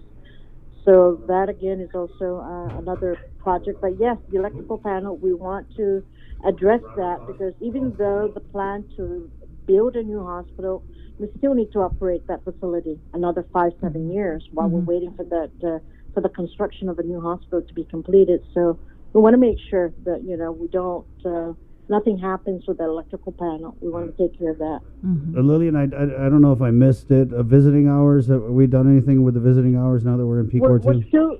We're still restricting it, Chris and Sabrina, because, again, we're trying to make sure it's for the protection, the health and protection of the community. And if we start allowing the visitors, that's going to increase the traffic into the hospital, and, that's just going to, again, increase the potential for spread of infection. Right. So, but we're looking at it, and if we continue to stay 0 to 1 COVID case, maybe we can allow at least one visitor. And we do take it on a case-by-case basis, because, there are some individuals who, like the parents, pediatric patients, we allow one parent to be the patient. Yes.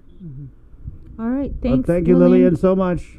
Appreciate it. And, we just kind of want to get you on every week, just do an update, and that's cool, right? Yeah, that's cool. Okay. I have nothing tonight. Okay, thank you, Lily. All right. Take care. Okay, Steph. You too. Wash your hands. Okay, bye. Bye. Okay, well, that was interesting. What was the interesting part to you, Sabrina?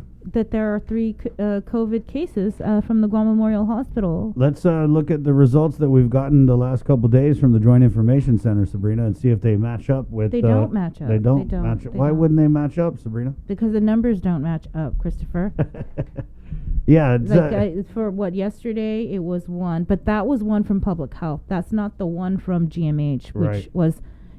Crystal put it in her press release last night, but just said that there was 1 reported from GMH, but that they're waiting for the final results. But this person was brought in the afternoon. I don't understand why you wouldn't have had the results by the time you released it at 8 o'clock at night. Yeah. But be that as it may, Lillian confirmed that there was a positive case from yesterday, so that brings it up to 154, right? Yeah. But she said there were 2 others from earlier in the week. So the last time we got a confirmed positive case was 2 days ago, but it was just 1. But she said there were 2. Correct. So we would now be at 155. Okay. I think the problem is, and it is what it is Adaloop is too involved in putting out this information. This information should be, put out by technical people, not, political people, because obviously they want to spin it for whatever reason. And now we're just seeing that the numbers we're hearing from Lillian, it's not matching up. We're missing. I don't know if it's the time they get it and the time of the release. We don't know because, hey, guess what? They're not telling us. So you got to sit here and wonder what the heck is going on until somebody throws you a line, and they don't throw you a line. Yeah. But the one good thing I think also from that interview was the $12 million in federal money that she told us that GMH has received. Right. And so they're going to start using it for So they're going CIP to projects. put it with that $10 million from Senator Terlahi's bill, and then they got $22 million. There you go. That was a joke. Yeah. Okay. 734. You know what I found interesting was her stance on the double pay. Yeah, that's a whole nother issue. Right, and the Attorney General, man, my phone has been blowing up since last night. I got to say, though, not surprised. Totally not surprised. Yeah. I knew the Attorney General was going to come out with an opinion that backed the administration's stance on this double pay issue. We knew it, and it is what it is. It is what it is. That is the new... Not surprised at all. And whether or not, I'm pretty sure he's going to stand by that opinion, but I'm just saying that everybody out here saw that coming. We could have written the opinion for him, whatever the governor said, fine. That being said, we want to bring Robert Koss of the Guam Federation of Teachers onto the show, Robert. And, we spoke with you, I don't know if it was last week or this week, because all the days are just running together. But we had spoke with you, and you questioned the impartiality of the independent and elected Attorney General. You're not the only person. We had former Governor Eddie Calvo, who, butthurt a lot of people when he called up on the show. And, last time I checked, free country, you can call up a talk show and say what you want to say, whether or not you're a former governor or, an average Joe Cruz off the street. But his comments in calling out the public auditor and calling out the Attorney General, well, let's just say the next day the public auditor announced that he's going to be auditing some stuff. And Robert, good morning. Good morning, Serena. Good morning, Chris. Good morning. Sounded pretty chipper. So what did you think of that opinion when it came down last night? And it came down kind of late. There wasn't a release Got at it first. about eight something? Right. Okay. Yeah, I didn't know about this till this morning. Sorry about sounding chipper. Let me try to sound disappointed. Right. Good morning, Sabrina. Can you speak up a little bit, Robert, before we get going? Okay, sure. There you go. Perfect. Okay. Well, I had a chance to skim the AG's opinion. Right off the bat, I think that, one of the questions I have is, does the AG know the difference between a facility and an employee?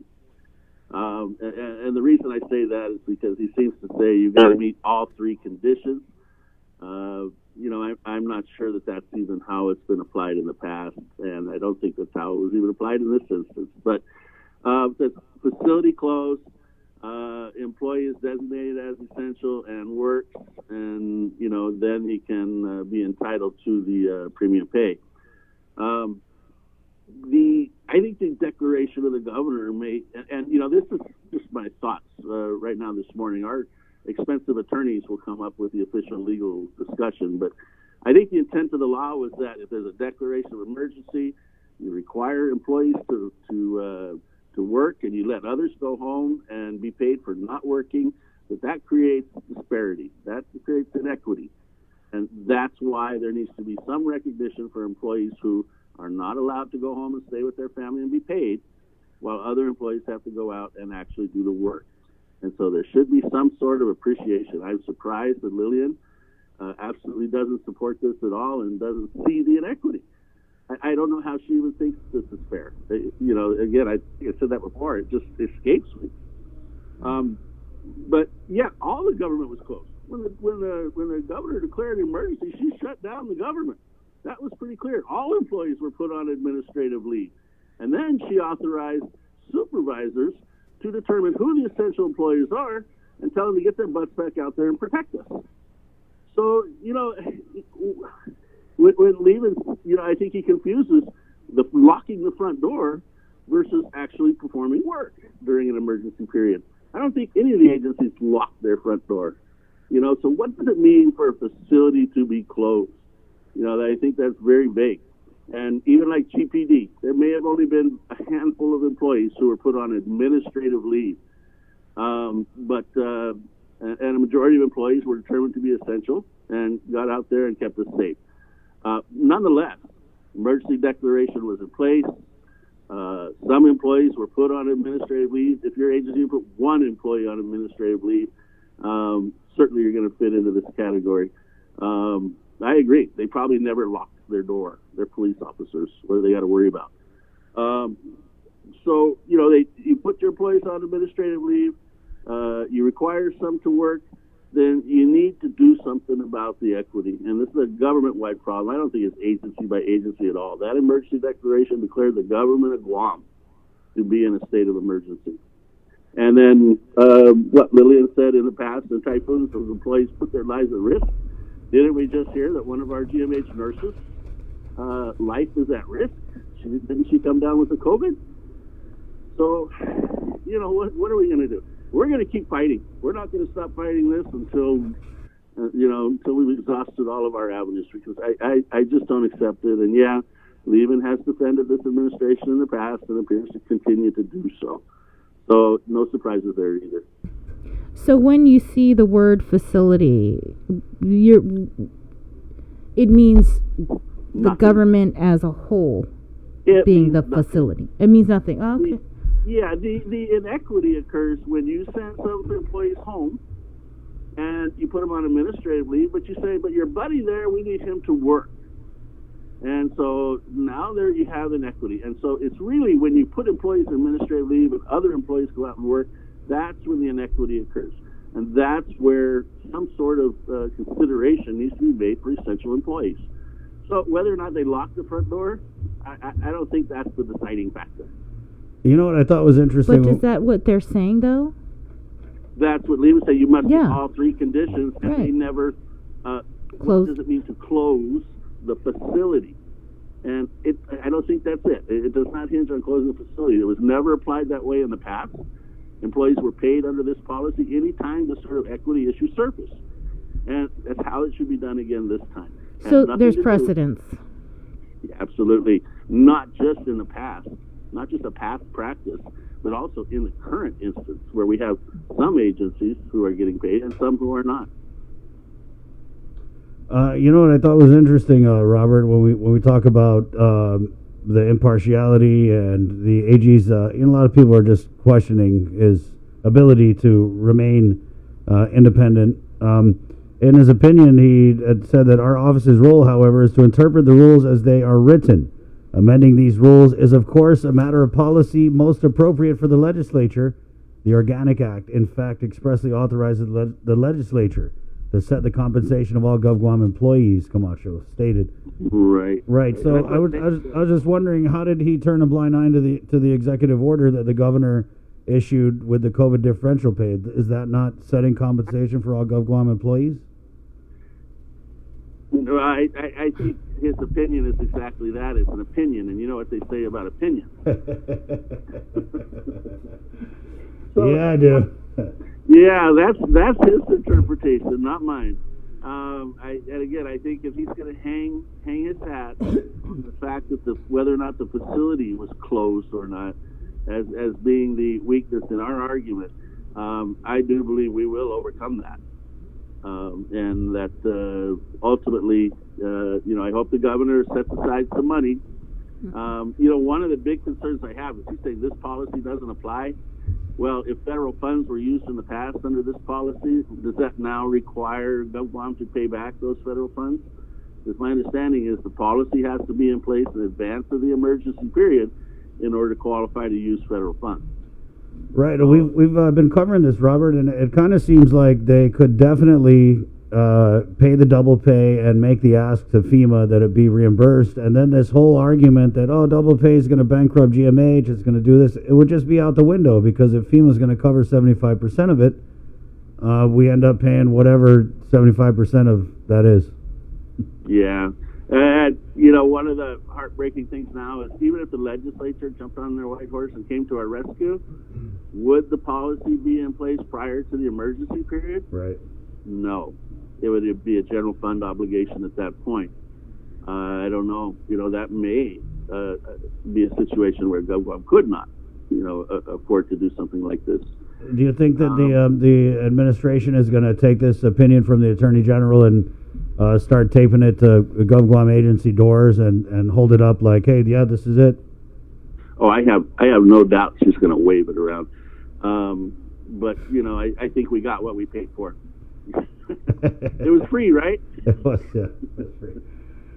All right. So the takeaway from the Guam Federation of Teachers, it's just an opinion, and everybody's got one of those. Right. How many people have signed up so far on? Oh my gosh, it's starting to wear on me. I think we're pushing 400 at this point. And when you got the social distancing, that's a lot of people. Mm-hmm. And again, is that all GFT members, or it's for anybody that wants to join, right? I like the way Denorsi said it. They are now. Yeah. So you said 400. Are they mostly nurses? No, there's a large mix of employees from all agencies, really. A lot of police officers. Well, I wonder how the chief is feeling. We tried to get him on, but we haven't been able to get him on. But we asked, and it's funny to me because these political hires who are heading these different agencies with these disgruntled employees, because they're appointed by, obviously, the process, they're put in this spot where they got to toe the line and agree with Adelup or else. And we saw that with Fire Chief Dan Stone. God, Robert, we know so many firefighters, and I don't know a single one who's like, I'm good with this 25%. Never mind the double pay. We're all right. Because, they know. They've gotten it before. They know. And so to have the chief kind of like wiggle and dance around whether or not he thinks they should get it was just kind of, it gave me a stomach ache. Yeah, I heard the interview. I sort of had a different take on it. I think he kind of denied that the firefighters were okay with this. But he had to basically put out the official position of the administration. Right, yeah. He did say, there were still grumblings, is I think the word he used. Right, yeah. Right, and then clarified, no, they're not okay with it. I'm not sure what this is. Just one of our viewers asked, did you read DOA Chapter 7, 404, Section F? Are you familiar with that? Yeah, not off the top of my head. Okay. Maybe if I had the title of that section, I could talk about it. Yeah, I'm not sure what it is. But Chapter 7, I'll go back and read it. If there's anything there that can help us, that'd be great. I think we need to look at what is the effect of a declaration of emergency at this point. Mm-hmm. If the governor declares the government of Guam to be in an emergency, there should be some sort of definition of what that means. And I think what that means is all the agencies are shut down, or facilities are shut down. Supervisors, determine your critical employees, put them to work. It's an opinion, and I think we'll overcome it. The AG's got a press conference this morning, but ahead of that, Robert, we know they listen. What is the GFT's message to Attorney General Lillian Camacho? I think I like what he said, that it's his job to interpret the policy. I encourage him to practice that more. We've seen a lot at the Civil Service Commission where the Attorney General is defending malfeasance and misconduct of the government of Guam. And I have been jumping up and down angry about it because my belief is the Attorney General's law is to uphold and defend the laws of Guam. There's been a lot of criticism about BJ too. His job is very similar. He submits reports. Are we in compliance with the laws of Guam? But I want to remind the people that BJ doesn't enforce that. Once those reports are passed out and it says, hey, there's malfeasance, it's up to someone else in the government of Guam to do something about it. And, I suspect that would probably be the Inspector General, but we don't have one of those. So, right. Well, BJ said, Robert came out and said that he's going to be doing something on this auditing or with the pay issue. Hey, I wanted to ask real quick, how many nurses have jumped onto your lawsuit? Why Oh, is you that did. important? That question keeps getting asked to me. I got senators calling me asking that question. Why is that important? We have approximately 400 public employees participating of all different positions, and I don't understand the significance of nurses. Nurses were cheated, same as anyone else. Right on. Okay. The governor's a nurse. Yeah, because the gov's a nurse, so we're just like, how many fellow nurses? Yeah, that's something that the nurses keep reminding me. Coming from a nurse, of all people, she should know better. So, I think we'll end on that. We got Senator Joseph Augustine standing by, Robert. all right, Joe, help us, Joe. Okay, and we'll keep in touch. You know, after the Thank press conference, you. you want to drop us a line, let us know what you thought. We'd love that. Great. All right, right. I'm always in touch. Thank you, Robert. Take Wash care. your hands. Robert Koss, the Guam Federation of Teachers. Let's go now to Senator Joseph Augustine, who I'm pretty sure has his 2 cents on. Can we just start, Senator? Good morning. Your take. Hey, good morning, Chris. Good morning. Good morning, Sabrina. All right, let's jump right into it. Your reaction to this Attorney General opinion on the issue of double pay. Well, I'm not in agreement with it, but it did come from our legal officer of Guam. But I have some disagreement of it because the way it was written. If you have a copy of the opinion in front of you, just go to page 3 of 6. And the way it reads is basically, Governor closed the agency, but I'm not going to pay for anybody that comes into work, unless, if you notice it states when the governor declares the appointing authority shall determine whether, and so forth and so forth. So it's the appointing authority who is appointed by the governor. Wow. So the employees now can actually look at the director and says, director, you call me in because I'm essential, but until you declare me to be entitled to the double pay, I won't get my double pay. That's really what it comes down to, and that's not fair. It's not fair to any director when the directors are appointed by the governor, confirmed by the legislature. Their job is to do and is to lead that agency through whatever times we go through, normal and disaster. And because it states here, the appointing authority is the one that is going to determine double pay, then, wow, why don't the governor just lead? Lead because you're in charge and just pay. And if you want to ask the question, Chris or Sabrina, where would they get the money? Well, you know what? On the CARES funding, they identified $29 million to pay for compensation. $29 million should be able to cover that double pay. And just pay it and move away and walk away. Get it done. Better manage next time for any disaster. Come up with a plan. Execute it. And if you need extra, you got the transfer authority, Governor. Transfer what you need. Let's pay our GovGuam employees just compensation. Well, I think we have a plan. We just haven't stuck with it or followed it.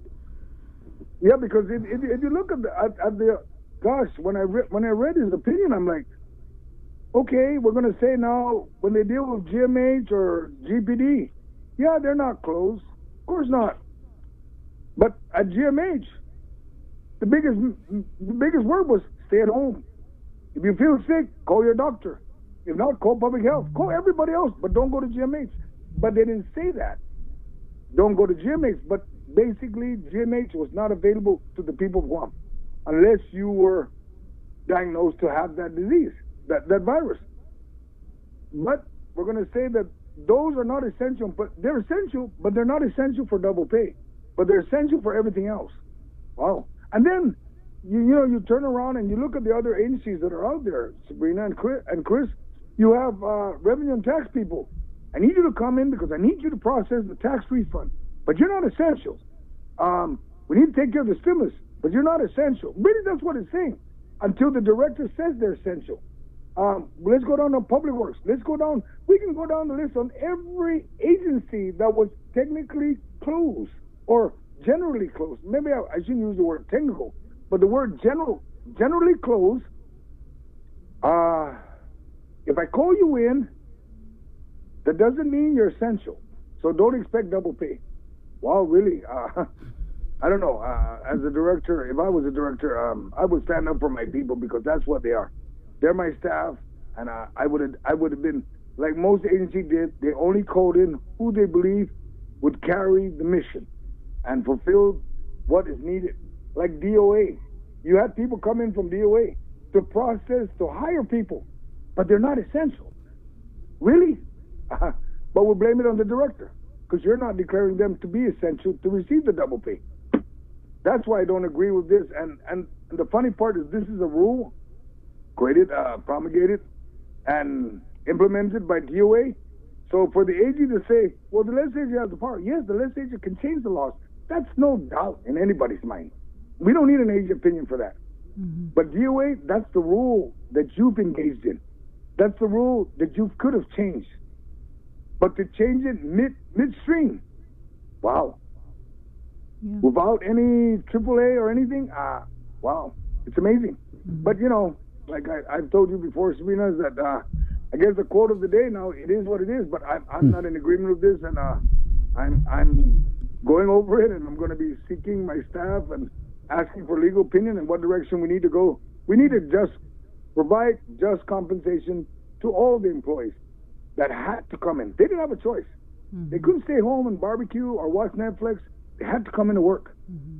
And they were all in line of catching the COVID. There's no doubt about it. Every time anybody goes on the road and anybody has to goes in the office, we don't know where it's at. Senator, if we were paying double pay, would directors be eligible for double pay? Well, if the last time I heard, I think the governor said they're not going to pay.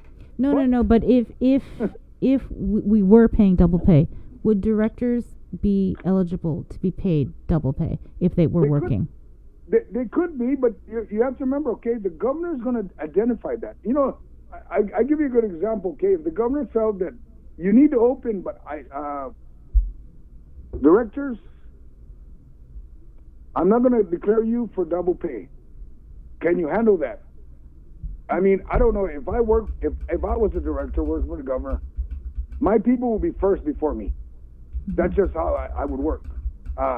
Take care of my people. Don't worry about me. I make 100,000, 80,000, whatever. Mm-hmm. I'm okay. Let's do what we need to do, and let's take care of. I would say I want my people taken care of first, and then just give me come time off. You know, I'll take leave or whatever. But I've worked that with the governor. I was just curious if cabinet members were eligible for double pay, and if they weren't eligible for double pay. We just scrapped the whole thing with paying out double pay so that we can create this differential pay so that these directors could get paid the differential pay. I'm just wondering if that's kind of like what we're looking at. And then backing on that, Senator, what did you think of the AG's opinion saying that compensation is something that the legislature sets by policy, but then he didn't address that the governor's executive order sets compensation with the COVID differential pay? So I'm thinking, I mean, if you guys ask for opinion on that, what's his opinion on that going to be? Well, it wouldn't matter now because, he's already stated that we're the only one who can decide it. Then why is the executive order then directing any other compensation? I mean, it contradicts itself. So that's why I'm like, it's not like I sent this request in for interpretation yesterday. It's been a couple of weeks, and then things have been happening, executive orders out there. I mean, he cites executive orders. Well, then what? Well, as you cite that we decide, not the governor, then why do you even allow in this interpretation? I mean, maybe because I didn't ask that. But I didn't ask you either to tell me that GMH is not closed. I mean, I didn't ask you that. I asked you very specifically, are employees entitled to double pay? And you did cite that it's the appointing authority that has to declare that. So, okay, directors, declare your people as essential, that you ordered them to come in. They didn't have a choice. They were told, report to work. Mm-hmm. And move on. Mm-hmm. And if the source of payment they're looking for, the CARES funding identified $29 million. Take the $29 million, pay the government employees just compensation, and move on. Mm-hmm. And let's work on everything else we need to work on. And well, and actually, AG tells us that the executive order is not applicable to pay because why? We, the legislature, will decide what just compensation would be. I think that should be your next play. Hey, what about this executive order? If you say the legislature sets compensation and policy or whatever, What about this executive order? The only thing I worry about, Chris, is that it took this many days to get a response. Can you imagine? I write another request. It's going to take just as much, and the government employees continue to not receive just compensation. I don't believe that the GFT and everybody else that's going to court on this, they'll probably have their day in court before I even get a response. But I am going to be looking at that and asking, well, since Mr. Lillian, you've added on other things. Well, why don't we ask you then about everything else? You know, it's kind of like, don't add something that was never intended to be added. But I guess it was to justify the number of days that we had to wait for this. From what I believe, what is actually based on the way I'm reading it, it really was a 3-pager. It became a 6-pager.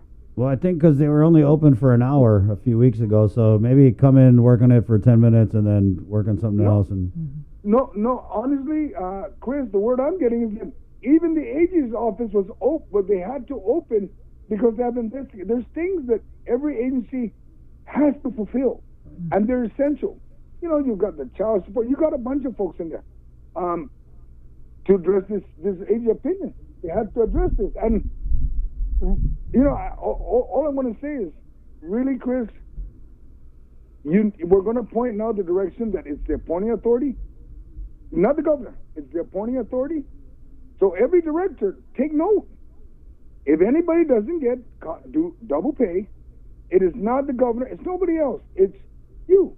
Because the AG said that. It's on page 3 of 6. Yeah, I saw. Let us see.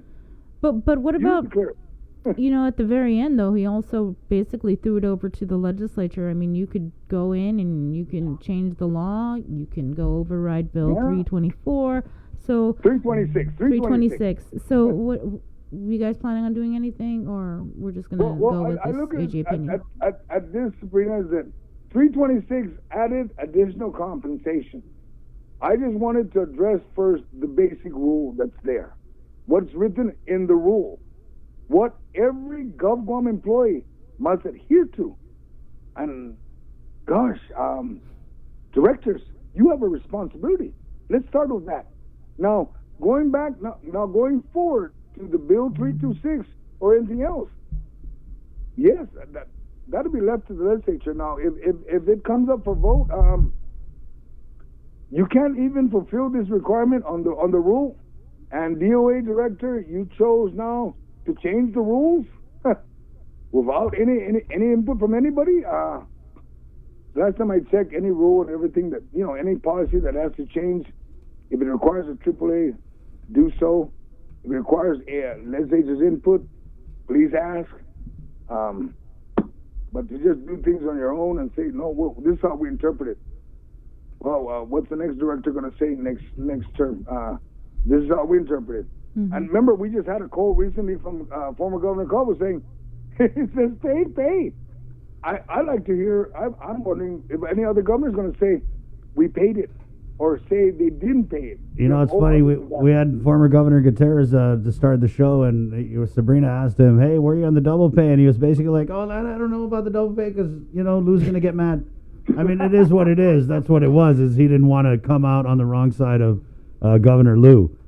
And that's what I'm saying, Chris and Sabrina, is that the page 3 of 6 states very specifically, appointing authority shall determine. Number 2, those employees required to report to remain on duty, provide essentials, shall be paid at a double rate or granted compensatory leave credit. Whatever it must be, it is. And then there's got to be a cap. You know, when you ask the question about the unclassified, the directions of it, that's the governor's call. If the governor wants, he can put a cap to no unclassified. I mean, if I'm correct, I think I heard recently she said unclassified employees will not, or the cabinet members will not get any hazardous pay, and then later revealed that some are going to get it. Yeah, it was in the executive order but if you are exposed or to the virus, then you'll be eligible for whatever risk. And remember, I mentioned it earlier. But you know what, Sabrina and Chris, you know, The legal opinion came out. I'm not happy with it.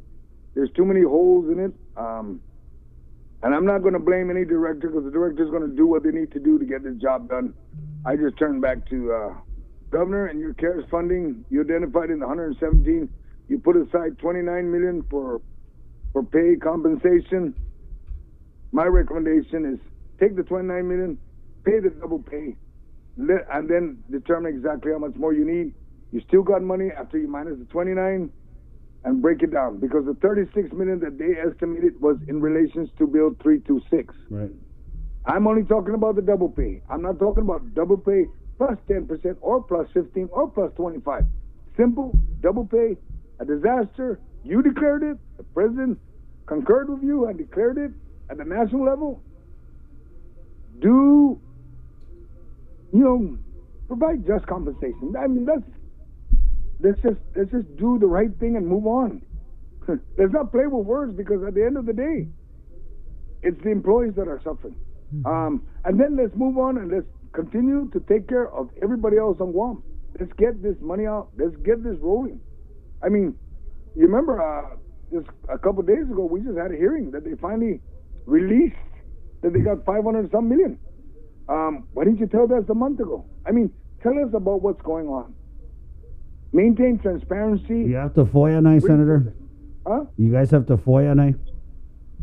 Well, I'm not gonna We're FOIA. transparent. Send a FOIA. well, I'm looking at doing, because being the chair of appropriation and in conjunction with the Office of Finance and Budgeting, when things, if push comes to shove, I try not to FOIA. That's why I ask for an opinion to start. Right. If I need to know about money, and if they think they're just going to wait for the FOIA, well, maybe when I see a discrepancy on the budget, I'll just ask for an oversight, and then we'll deal with it then.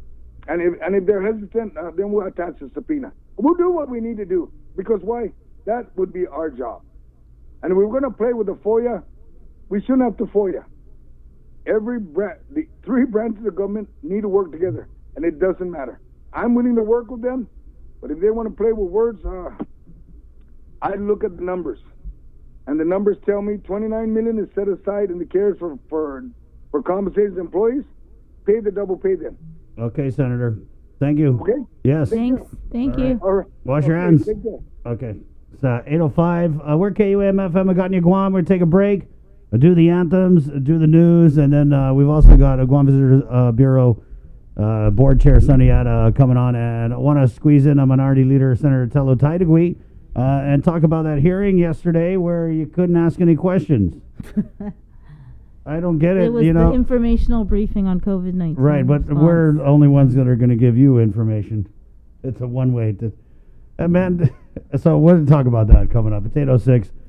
Again, it's the KUAM News Takeover, Guam's favorite containing COVID business. Keeping you informed, KUAM News brings you Banking 671, brought to you by the Bank of Guam, the People's Bank, and Koss 360 Federal Credit Union. Together, we thrive.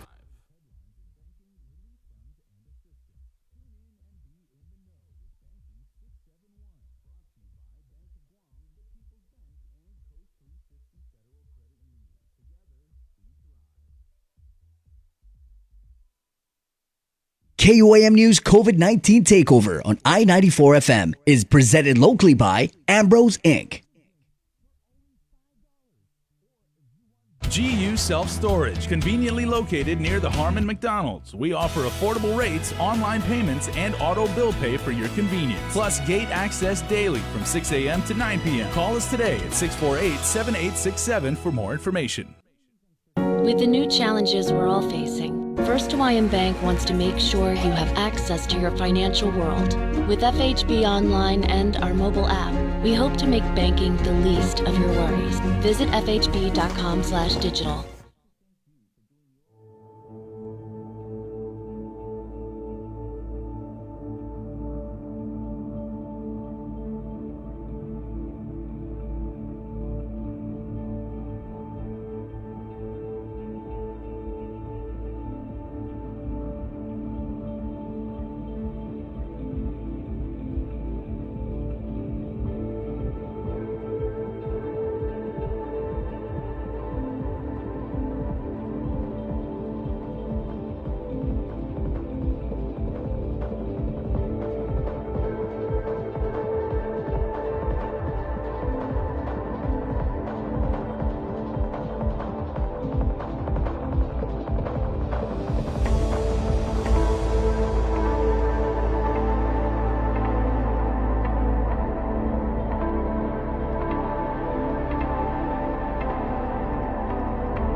Be healthy. Be informed with ITD.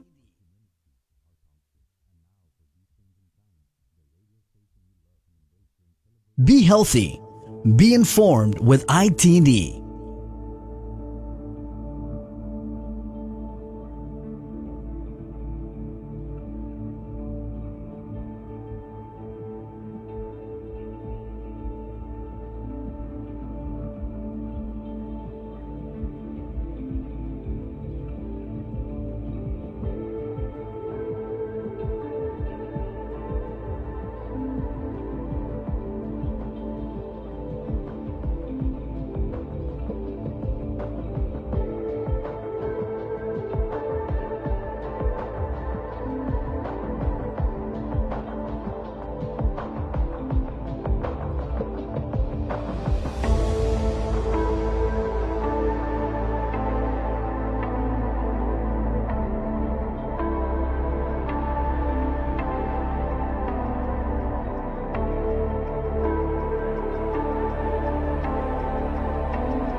Now is not the time for us versus them. Panogit sa mo Pantai mantunat nyagitoru iluga. GMH Administrator Lillian.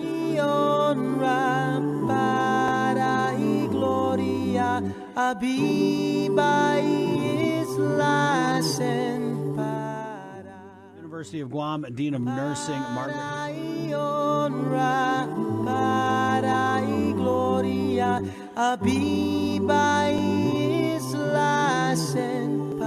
There is light at the end of the tunnel.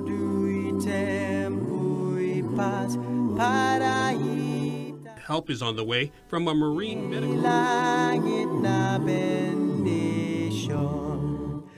Contrai peligro na fansafuham Deus protege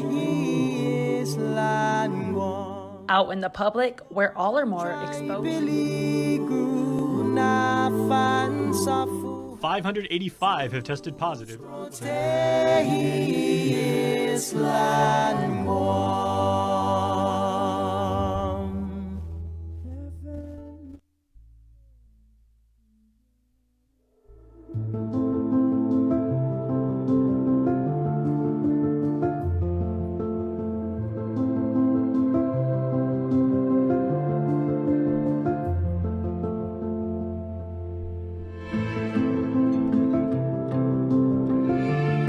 Be healthy. Be informed with ITD. But no one ever showed me the river, and that really hurts, baby, it really hurts. Try to sell your body and your soul. It's the price you pay for rock and roll. KFC, Kids from Troop. No one understands how you feel. 816. Oh, it's so real. Good morning. Good morning, Guam. Viva Betness. KUAM FM Magatnia. It's the KUAM News Takeover of Guam's favorite I-94 for our containing COVID multimedia broadcast extravaganza. It's all proudly brought to you by Ambrose Inc., IT&E, Calvo Enterprises, Koss 360, and the Bank of Guam. There's so many ways to catch the show right here on the radio. Where it all started, of course, there's a live stream, KUAM.com, the KUAM News app. There's also an audio stream, Docomo Channel 10, and we are live, all the way live. KUAM TV 11, good morning. And last but not least, on the Edward R. Murrow award-winning social media networks of KUAM, good morning to our KUAM News Facebook Live audience. And let's do it as we do in the 8 o'clock hour, a dive into the day's COVID-19 headlines from the KUAM News team. Sabrina Salas-Matanani, good morning.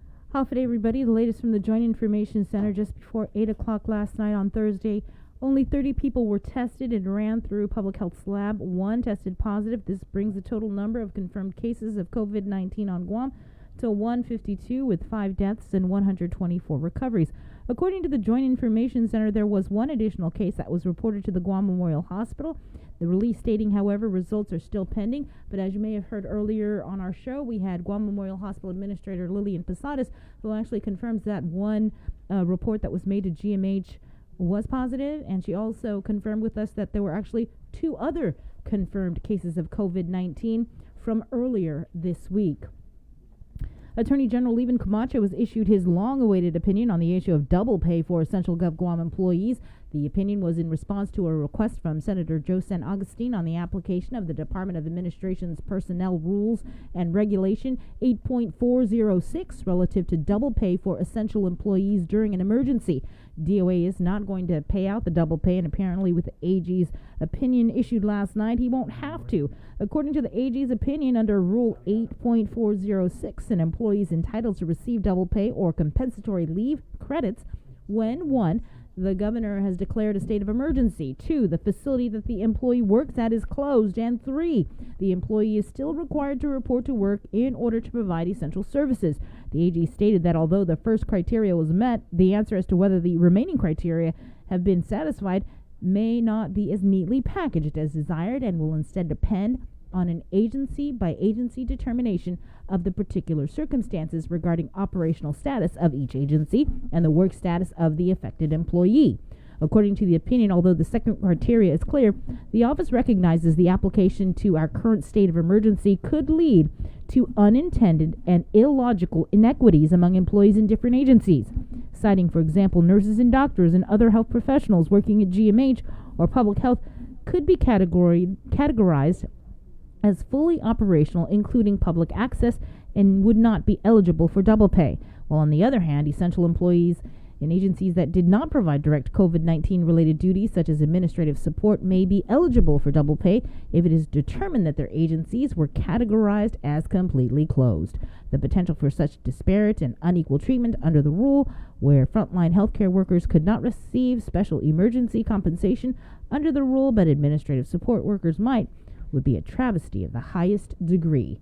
The AG throws it over to the legislature, writing, amending these rules is of course a matter of policy, most appropriate for the legislature, as the Organic Act authorizes lawmakers to set the compensation of all GovGuam employees. Meanwhile, during the governor's daily press conference, Adriana Cotero asked the governor for her reaction to a protest held by nurses earlier this week. Nurses and healthcare workers, they took to the streets. They are protesting this week to be compensated accordingly for their work during the pandemic. And many of them say they expect more from someone who's a nurse and now a governor. So what would you say to nurses, doctors, and medical staff who have to hold signs on the street corners because they feel that they're not being treated fairly by the administration? What's your response to them? My response is that, no amount of pay or wage can really compensate for the services that our nurses, our doctors, our first line responders go out there in terms of sacrificing their lives and sacrificing their health. Definitely, I am very honored that they are there to help our community. I'm very humbled by their work. And this is the reason why when we started this pandemic resources for our frontliners, that we instituted the hazardous pay, because we felt that the double pay, with the law that guided us with double pay, was not applicable to this kind of disaster. As you understand and acknowledge, this disaster is an unprecedented disaster. No one has ever experienced this, not even globally, not even nationally. And so as we move along and evolve in this, we're always changing. And we are always trying to make sure that whatever actions we do are actions that address the challenges at that time. So we instituted our hazard pay to again recognize those people who are out there in the front lines. So that's why we did the 3-tiered differential pay, and we called it differential pay because most of the nurses and other frontliners already have hazardous pay into their base salary. So we didn't want to make any confusion, and that's why we called it the differential pay. So as a nurse, I totally understand what they're going through. And I feel that we're trying to compensate them as best we can to make the value of their work worth what it is. The AG, in the meantime, is scheduled to hold a press conference at 10 o'clock this morning, which we will be streaming live right here on our Facebook page. Former Governor Carl Gutierrez has been named the interim president of the Guam Visitors Bureau. The announcement was made during the press briefing. Gutierrez will take over the retiring Pilar Laguarnia. He explains what he has planned for his brief 90-day appointment. Thank you, Governor Leon Guerrero, and thank you, Lieutenant Governor Josh Tenorio. Thank you to the board of directors of the Guam Visitors Bureau, and congratulations to my old friend. For 41 years we worked together at GVB and in the government of Guam, Ms. Pilar Laguarnia, and I wish you well and Godspeed. Ladies and gentlemen, my job as enumerated by the governor is not as daunting as the job that the governor and the lieutenant governor has now, because our job is to be able to try to rebuild the economy that has been lost now over the last 2 months. She needs to keep Guam safe. She needs to project to the world that Guam is safe. And we need all of the participation of the general public. We must all come together to help instead of tearing each other down. Now is not the time to take pot shots because everybody makes mistakes. Look at everywhere in the United States, the various states, the federal government, they make mistakes, but we rise above it. And my job right now, taking over GVB, is to be able to put together the people in the tourism industry, the stakeholders, to be able to come together and try to solve this problem and project forward in a time frame of maybe 3 months, 6 months, 1 year, because we don't know when we're ready to begin, and we don't know when we're going to be safe. For the people that do come here to know that we are safe, and that's our job. But beyond that, we also need to be able to diversify the economy that we have here from tourism. We have the military as our mainstay, but for the last year and a half, my economic development staff have been preparing and putting together various different initiatives, which will bring money into Guam when initiated. And the fact that the governor has put together this the governor's strategic economic group as a permanent group, I believe that we can provide that, make that vision work now for the people of Guam. Not only the business community will be called in, but the people in general, the stakeholders of this island will be called in to participate. And I'm looking forward to amass all of the various talents that we have here on Guam. And for the business community, please be prepared, because you have a lot of money still, and we're going to have you working for Gov Guam for free in getting us out of this mess. Earlier, we did have a interview with the former governor, which you can watch later after our show on our YouTube channel. Plans for the Leon Guerrero Tenorio administration to open up a homeless shelter during the COVID crisis still hasn't been materialized, although it was about 2 weeks ago the plan was to open Project Safe Haven at the Paseo. That was scrapped after failing to meet federal guidelines. And once again, Adriana Cotero asked the governor, what's up? I want to ask, what is the status of the Safe Haven project? You know, it's been 2 months since the first confirmed COVID cases, yet the homeless population is displaced and exposed. And we know the plans to shelter the homeless in tents at Paseo were, you know, they were cut after concerns from local homeless advocates and federal agencies were made known. Health and Human Services opined that the Paseo site was not conducive to limiting the spread of COVID. And another holdup, according to FEMA, was that larger tents were not available. And, you know, plans were previously cut for the homeless to house the homeless at the old legislator bill before the COVID crisis even began. So with that being said, what is your message to critics who say that your administration hasn't done enough to help the homeless on Guam and house them, especially during the state of emergency? First of all, information you have is not totally correct. The plans have not been cut. The plans continue on, as we do realize that our homeless population are most vulnerable. And so there is requests for a proposal for sites that we have put out there. We're looking to harden the safe haven. There is a concern about making sure that we don't just give a temporary situation, but we give a much more permanent. So the plan is to look at what we can get for a hardened structure and to look at more permanent. And in terms of the more permanent safe haven for our homeless, we want to do more than just sheltering them. We want to also make sure that we try to train them, we try to work with them so they go back into the community and so that they can be self-sufficient, have a job, make an income of themselves. Oh, okay, sorry. Yeah, before I get to my follow-up, I was saying that it was cut from Paseo, that site. So what, I guess just to clarify, what are the different sites that you were looking at? And when you say train, what do you mean by that? Okay, so the site that we looked at in Paseo as the CD, I think public health and also the guidelines for safe haven did not meet that requirement. So we have rethought our strategy. And like I said, we did the hard structure and making it much more permanent situation. Training, that's a lot of meaning to that. We can either train them for skills, work with them in what their capacity could be, and employ them in the community.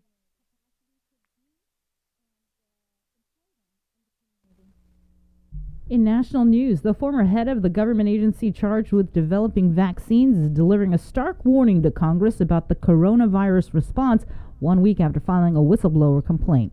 Natalie Brandt has more details from the White House. Without better planning, 2020 could be the darkest winter in modern history. Dr. Rick Bright, a federal vaccine expert, told lawmakers he worries America is not prepared for a resurgence of the coronavirus this fall. Our window of opportunity is closing.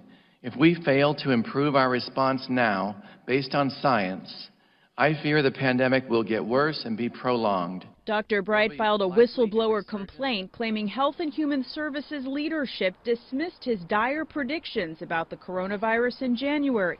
I began pushing urgently in January, along with some industry colleagues as well, and those urges, those alarms were not responded to with action. He alleges he was removed from his post after raising concerns about a coronavirus treatment that had been touted by President Trump. We have the world's greatest scientists. Let us lead. Let us speak without fear of retribution. President Trump tweeted this morning that he's never met Dr. Bright and called him a disgruntled employee. The president is also pushing back against a warning from Dr. Anthony Fauci to lawmakers about states opening prematurely. I was surprised by his answer, actually, because, it's just, to me, it's not an acceptable answer, especially when it comes to schools. The president is headed to Pennsylvania to announce a new initiative to make medical equipment less reliant on Chinese manufacturers. We shouldn't have supply chains. We should have them all in the United States. We have the companies to do it. And if we don't, we can do that. President Trump says he wants to replenish the national stockpile by the fall. Natalie Brand, CBS News, the White House. In your Banking 671 report, Your Finances in Changing Times by Larry Burkett has helped millions get through their toughest financial situations with more than 1 million copies in print. This book is a perfect introduction to basic financial management. It is a complete money guide offering practical suggestions for building a sound financial program. Following Larry Burkett's time-tested, biblically grounded advice, you will learn to plan for a secure future, get out or stay out of debt, and enjoy the freedom that comes from having your financial house in order. This book is available online and through Audible book apps everywhere. And that is your Banking 671 report from Bank of Guam and Koss 360. So, Jace, what are people saying online? I know we've got several comments. Yeah, lots and lots of comments. Again, we had a big response. We've had some really good interviews today. Definitely. Like long interviews, and because of the nature of this show, we actually get to kind of like explore topics. We get to have like a long, real conversation. I thought it was good to hear from former Governor Carl Gutierrez. Yeah, for those of you who are just joining us, yes, the Gov was on. He was very... He was very awake. He was very awake. He was very honest. We even said, he wasn't afraid to like ham it up a little bit, when appropriate. I mean, he talked about his responsibilities. He talked about ham it up. He laughed. Like we said, where it was a conversation. Effective. Yeah. He's always been like a true like a real pro when it comes to the media. How many times have you interviewed Carl Gutierrez, Bree, in your illustrious career? Oh my gosh, a lot of times. When I first got to Guam, I got here in '96, I think it was. Yeah. And so, I interviewed him numerous times. And, this is way back in the comment stream. I know we got a couple other interviews, but I just want to say something that somebody brought out is they said that, former Governor Gutierrez did say that he, with respect to social distancing, he does plan to get out there and directly, interface with people, to go there and actually see that the work is done. He's going to go visit the homeless, he said. Yeah. Keep in mind, and somebody brought this up maybe about 2 hours ago in the chat room, the man is 78 years old, and he still wants to have boots on the ground, his own boots. And that's his style, though. Yeah. He's more of a face-to-face type person. Yeah. Going out and, wherever it is, out in the boonies, wherever people are, he wants to go and meet them and greet them and talk with them. There's definitely hear from them their problems. A contrast in leadership styles between Governor Lou, Governor Carl. Like you said, Governor Carl can get down with you at the barbecue. You might think you're his worst enemy, but by the end of that barbecue, you guys are probably cheersing each other. Right. And this is how hands-on he is. I remember covering the Korean air crash. What year was that? 97, 98? And he was there at the crash site. And he was there helping pull out I want to say it was a little girl. It was a girl. Yeah, Right, a young little girl. Yeah. So, I mean, it doesn't get any more hands-on than that. Right. And people hated on him for that. Man, it was like, oh, what are you even doing there? What he was doing there is he's a hands-on guy. So, I mean, it is what it is. It is what it is. You didn't ask me, Jason, but the first time I interviewed Uncle Carl. my apologies there, yes. It's okay. I was going to, well, you do have a sort of a media history with Governor Gutierrez. You know, I like to think that we complement each other very well, and we've both been around a minute. But the first time I interviewed Uncle Carl was way back when I was at Hit Radio 100, and it was I was on a FM morning show, and not a talk show at all. But obviously, anybody who follows what we did with Malfunction and all that, there was a lot of political satire in it, and so it was just a natural fit for him to call in. And, we went, it was a over 10-minute interview, and he was like, hey, come into it was so funny because he was like, I'll pick you up. Let's go around the island, and I'll show you where all these people are. And, so that was the first time I interviewed him. The last time I interviewed him was when he had his office over the Guam Museum. It was this term, and people were talking, and I was the first one to find out that he had a budget, and that just rubbed so many people the wrong way because Uncle Carl has his share of haters as well. You know what I mean? And the thing, people brought this up again in the comment stream earlier too, is they said he's been to, what you might want to consider for Gov Guam, the top of the mountain, right? He has been our chief executive for 2 terms. He continued to run for governor. He ran for congressman. He has run for senator again. He's been a speaker. And now there's a lot of former governors who wouldn't say, okay, now I'm going to go back. I don't remember that. Yeah, he ran for congressman, right? I don't know. Okay. So. Yeah, but you're right. There's a lot of people who wouldn't go back and just say, okay, and now I want to run GVB or want to do something like that. He still wants to be involved. Yeah, what governor would be? I mean, most of the governors would be like, oh, GVB, no, I'm sorry, I was governor. Yeah. But not Uncle Carl. He's like, oh, put me in, I'll go. I mean, he's been to the top of Olympus, and now he's still willing to do whatever he can to serve the community. So you have to respect that. Okay. Let's get Nestor on. Nestor, he's someone who's reported on former Governor Carl Gutierrez for many, many years. Ness, just your reaction, and then what are people in the industry saying about the appointment of former Governor Gutierrez to not just lead GVB temporarily? We have the board chair, Sonny Yata, who's going to come on and talk about it, but how he's been tapped to also push some of the economic issues. I think what Governor Gutierrez brings to, I think he will provide reassurance to those in the industry because, this is not his first rodeo. He's been around the block. He talked earlier about in your interview about the 2001 master plan and how he was heavily involved in the Paradise, what do we call that, where DFS is. Your island. So yeah, he's very familiar to all the people in the industry. So I think he's going to provide that reassurance and provide the sort of leadership stability that they're looking for right now. Obviously, as you said, that it's going to be a while before tourism gets back on its feet.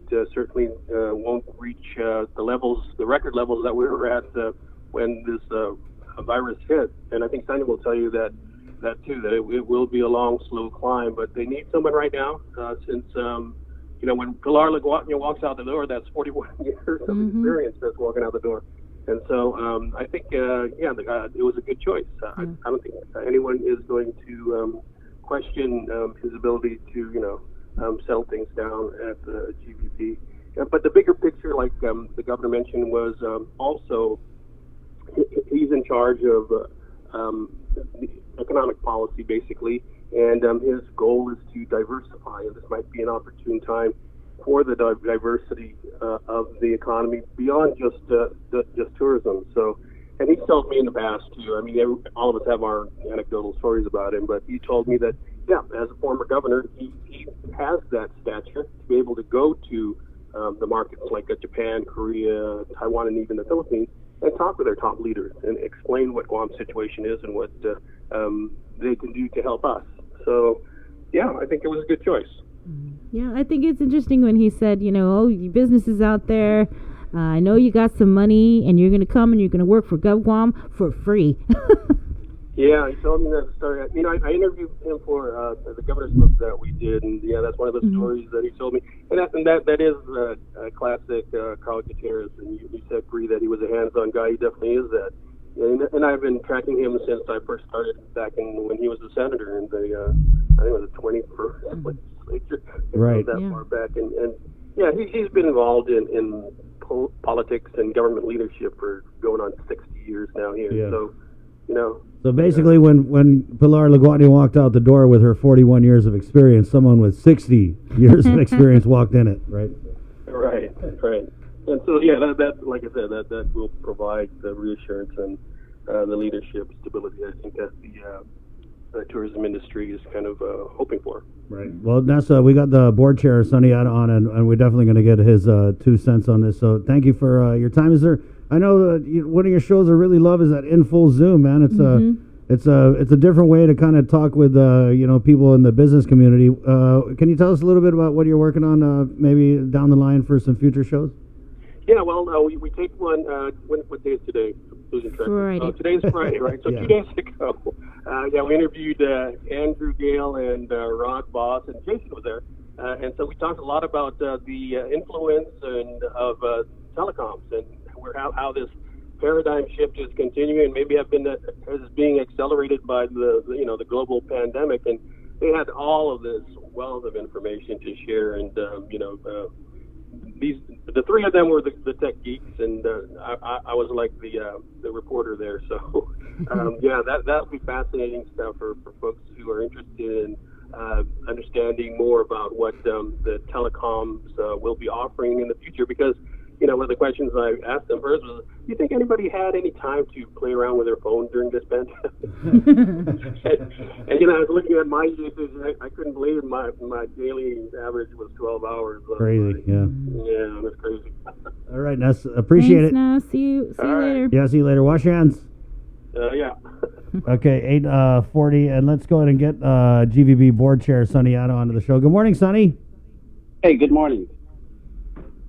So a pretty eventful day for you guys yesterday. So there was a board meeting before the governor's press conference where she announced former Governor Gutierrez to lead GVB temporarily for 90 days. So was that kind of the discussion in the board meeting that happened early yesterday afternoon? Yeah, the position of president is a board hire. And how Governor Gutierrez's name came about is, Pilar advised us of her retirement come May 30th. And immediately after receiving her letter, I formed a search committee. And I received it on May 4th. We formed a search committee. And we really needed some time, okay? Because we didn't want to rush to fill in the permanent position. We needed some time, plus the fact that we had a lot of momentum moving forward. There's been a lot of work being done to gear up towards when that potential opening for visitor arrivals will be. And we didn't want to lose that momentum. So when I shared with Governor Liu our situation and the idea of having an interim president, so we don't rush our search and we don't lose momentum. She came up with former Governor Carl Gutierrez's name, and the fact that she's actually looking at him for in the bigger picture. To head the overall strategic economic council, I believe. I forget what the name is. Yeah. So this kind of worked out well. It fulfills the bureau's needs, and I think it gets Governor Gutierrez gets him involved, and he'll have real insight and access to information that will help him in the bigger picture on the task force or the council that he's going to be heading up. So I think it was a win-win. We worked it out with our search committee. We presented it to the board, and we approved his temporary hire for up to 90 days.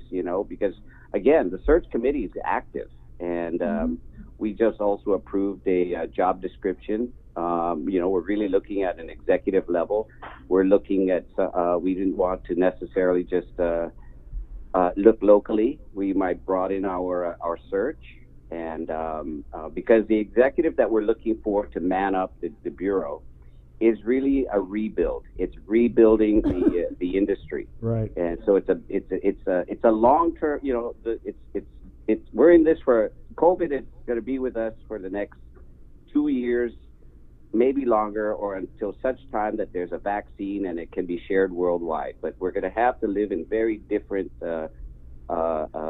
conditions at home and as shoppers, as travelers, as you know, life has changed for everyone worldwide, and so we're dealing in a different paradigm, and so the next executive we will choose is going to be someone that can help rebuild and place us and make us help our industry grow.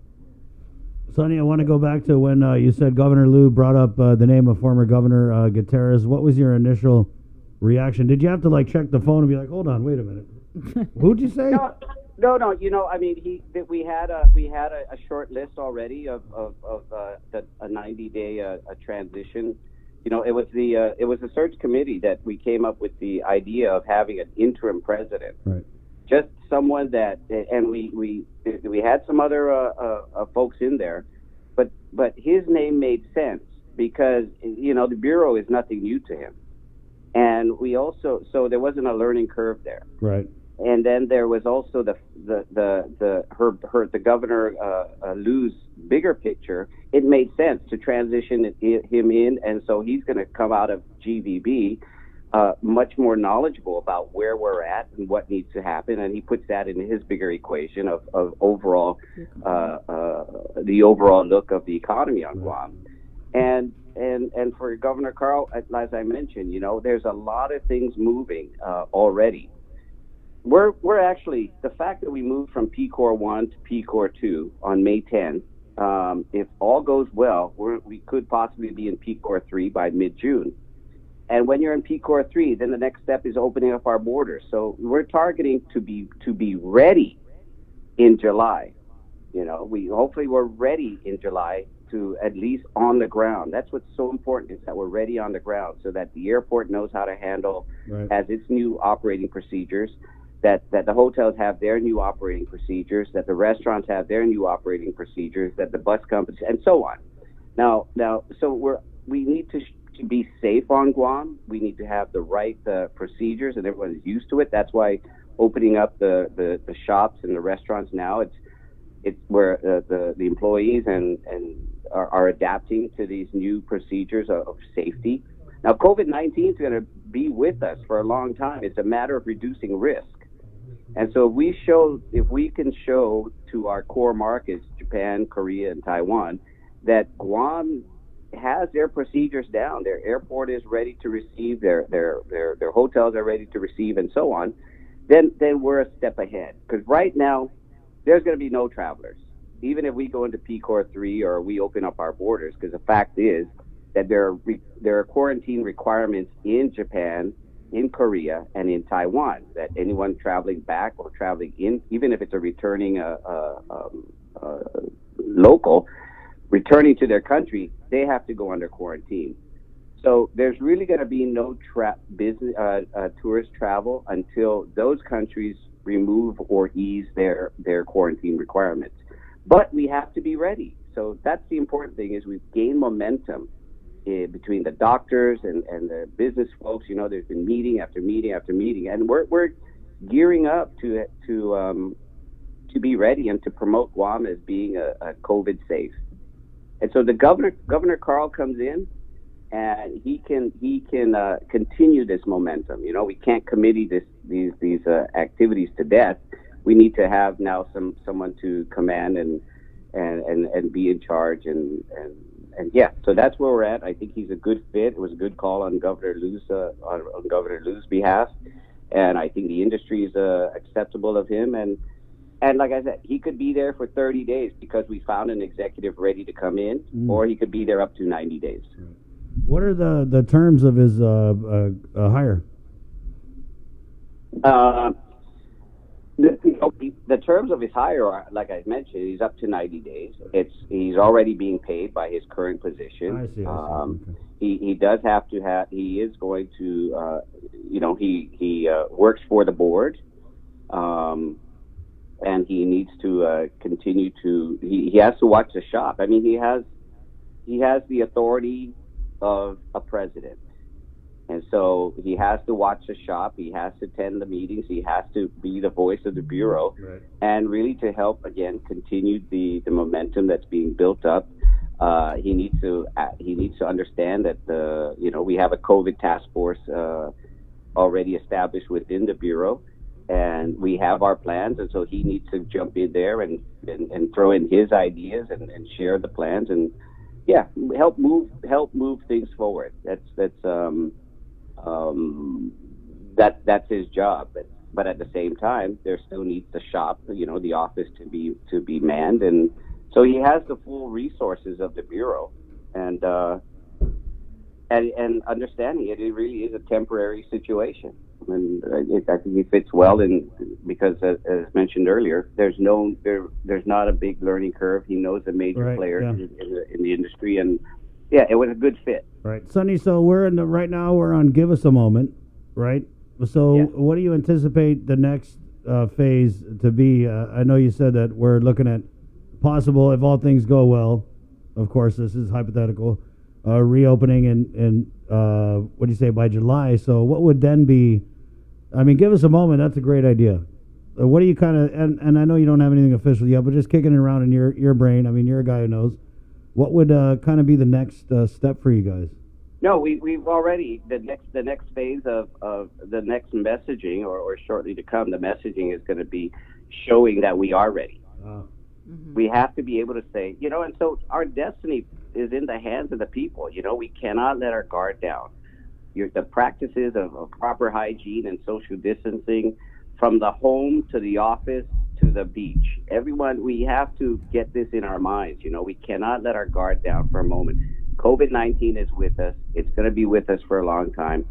But if we can show, we need to get used to and abide by new operating procedures of safety and hygiene. And it's not that COVID-19 is going to be gone. It's about minimizing risk. Right. Yeah. And that's where we're at. And mind you, this build up on tourism side, it's not a sprint, it's a marathon. And when we start opening up, we're talking about hundreds maybe, and it's going to be hundreds, and it's going to trickle in. They're not going to come in droves. Mm-hmm. But we do have certain advantages, between Korea, Taiwan, and Hong Kong. Korea, Taiwan, and Japan. Travelers, we understand, are not going to be excited about the long-haul trips. Europe, the New York, the Los Angeles, and probably not even Hawaii. So shorter trips, Guam is poised well. Right. But important is that we are ready on the ground, from the airport to the hotel, back to the airport. Everywhere the tourist, a visitor comes, we know how to handle, we know how to deal with them, from room sanitize. I could go down the list. Right. Hey, you talk. Go ahead. I understand. So it's Governor Gutierrez' job there. He's going to keep driving it. That, hey, Tom Adder, you guys got it down up there at the airport. Okay. Hey, Mary Rhodes, you guys got, where are you guys at with the hotels and the restaurants and their preparations? Hey, medical group, are we ready in case this and that? So that's the momentum, and the leadership needs to be there to keep reminding folks, hey, we need to be ready, and do we have the proper standard and the proper standard and procedures for again, hygiene, social distancing, in minimizing the risk of the spread of COVID-19. Right, but what about mandatory quarantine for visitors that do come in? Or do we foresee that still being in place in July? It's to be seen. Mm-hmm. And July is, there's no magic date. Right. Okay. Mm-hmm. If the we could remove or modify the quarantine requirements on Guam. But that doesn't mean travelers are going to come here, because as I said earlier, they might still have the strict quarantine requirements in the area, in the core markets that we're looking at. When they come back, right? Or when they're When they not come going to in? come here for 3 days and then go back there for and have to be quarantined For 14, right? Yeah. Right. So it's not all, it's not all our decision, but I think the important thing is that we are ready, that we know how to deal with them when borders start to open. Sonny, worldwide, what destinations are starting to see tourist arrivals? Because I don't really follow the tourism, and I know you do, though, but it kind of seems like the world is still dealing with the COVID, but are there any bright spots out there where the people are flying in and doing the tourist thing?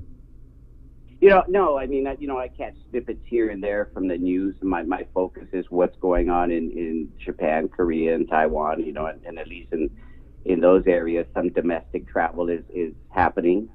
You hear about Italy's opening up. I mean, you can get bargain basement deals for traveling to Italy, so different countries and different areas. I just in the news this morning, New Jersey's casinos are opening, but it's a trickle. So people are trying to get into some normalcy.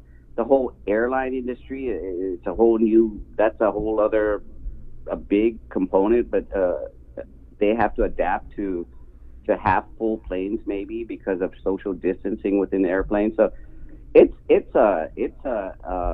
like I mentioned, it's a rebuild. It's not just Guam's tourism that needs to rebuild and reconfigure and it's a whole rebuild for the world in terms of tourism.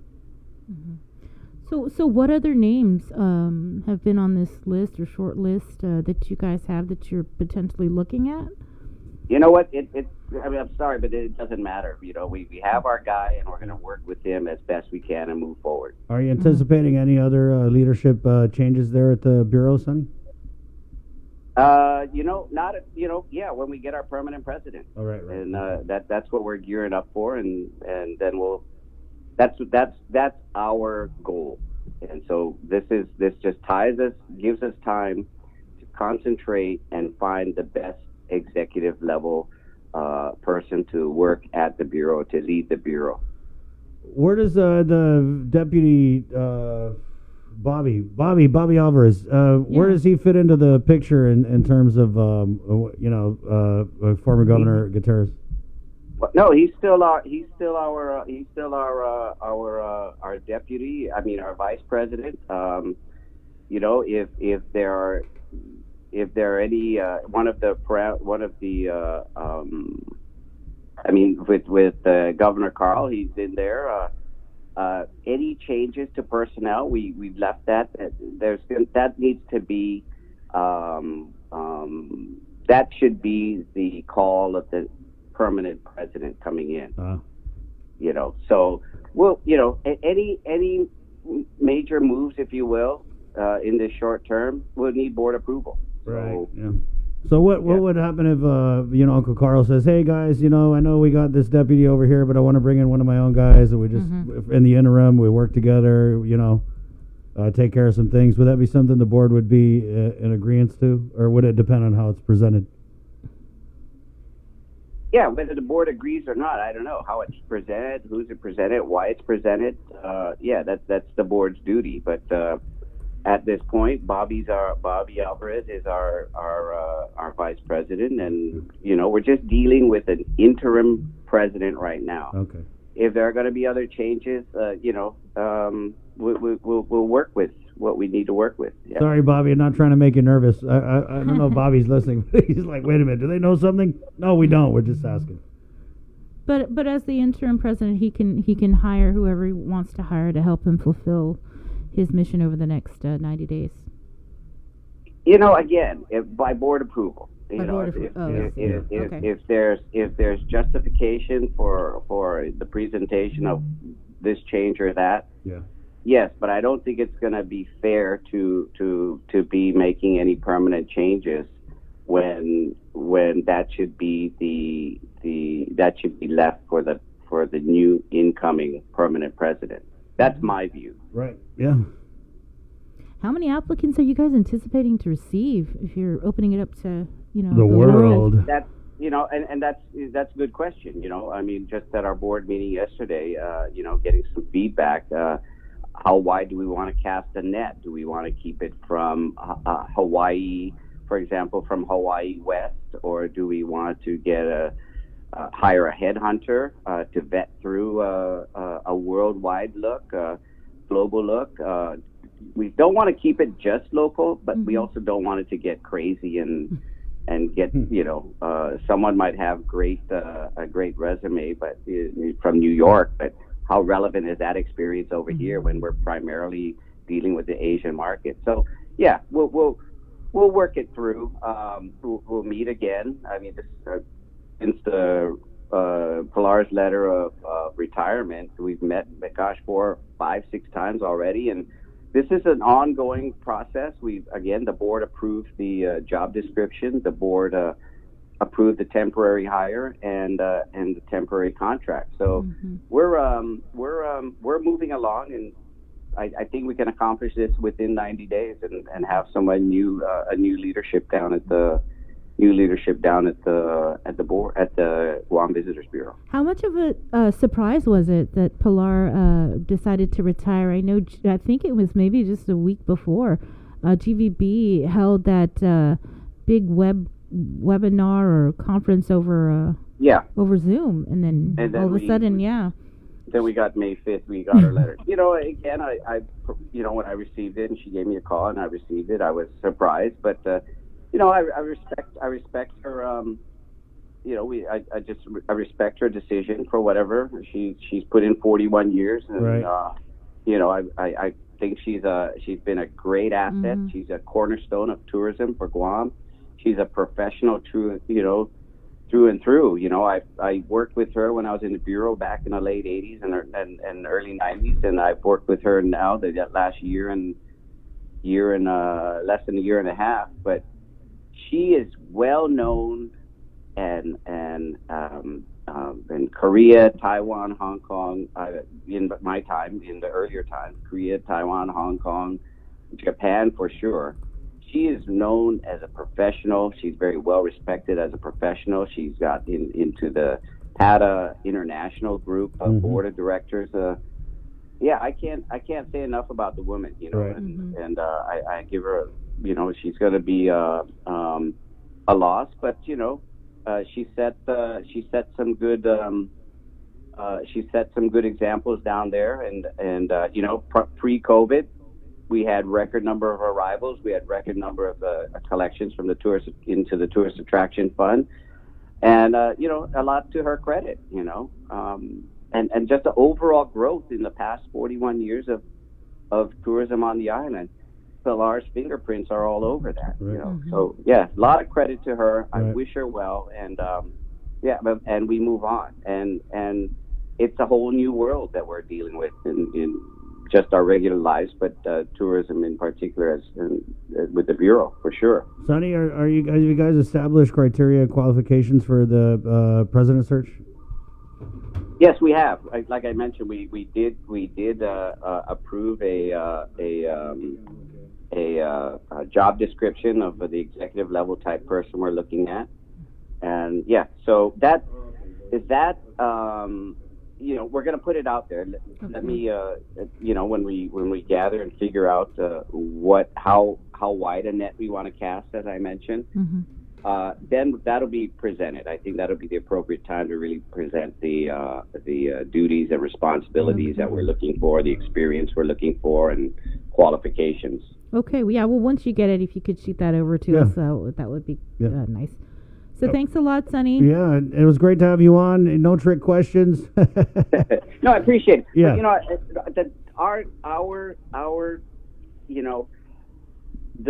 I have to say this. I give a lot of credit to Governor Liu, because she really, the stay at home and the social distancing and that getting pounded into our heads is why we have lower numbers today. But moving forward, we really have to now pound into the heads of the businesses, not to let our guards down. The destiny of tourism for Guam is in the individual hands of everyone that lives here. We cannot let our guard down. We have to live up to and practice and make it second nature these new operating procedures that pertain to our different jobs that are relative to tourism.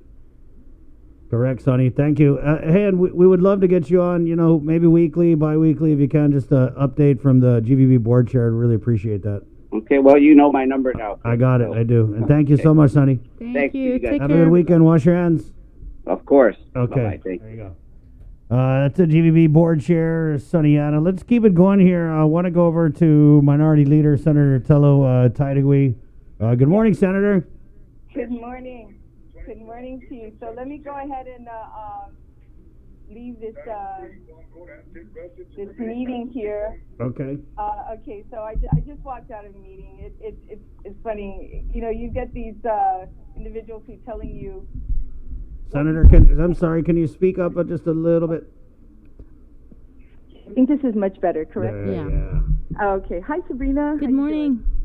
Good morning. So yeah, you get these senators who don't allow you to do your job and trying to dictate everything you're doing, whether how to breathe, how not to breathe, and it's getting ridiculous here. Well, I wonder who are you referring to, Senator? Don't be coy. Just put it out there. I'm kidding. You guys know who I'm talking about. Are you talking about the informational briefing that was held yesterday? Well, that one too. I mean, we got to a point where I sent a message on the chat to ask, wait a minute, are we going to have a chance to speak, or is this some kind of like a feel-good infomercial? Presentation? Yeah. It was almost like an infomercial. And it's like nothing we don't know. In fact, you guys provide more information than this informational briefing in the first place, and you guys will let us speak too, or ask questions, or so it was ridiculous. That's why I could look at a PowerPoint presentation, send it my way, but it's beginning to be very, very disheartening, and definitely not a dictatorship. Okay, that's what you guys been saying. It's true to the form. It's been a typical dictatorship in the legislature. And I understand that the only way for us to get any of the administration on is to not be able to ask questions. So if you want them part of your oversight, I mean, I'm just here are like the rules of engagement. These, no questions. Then the administration, they're getting paid so much, and why are they so afraid of answering questions? I mean, look at our media briefing yesterday.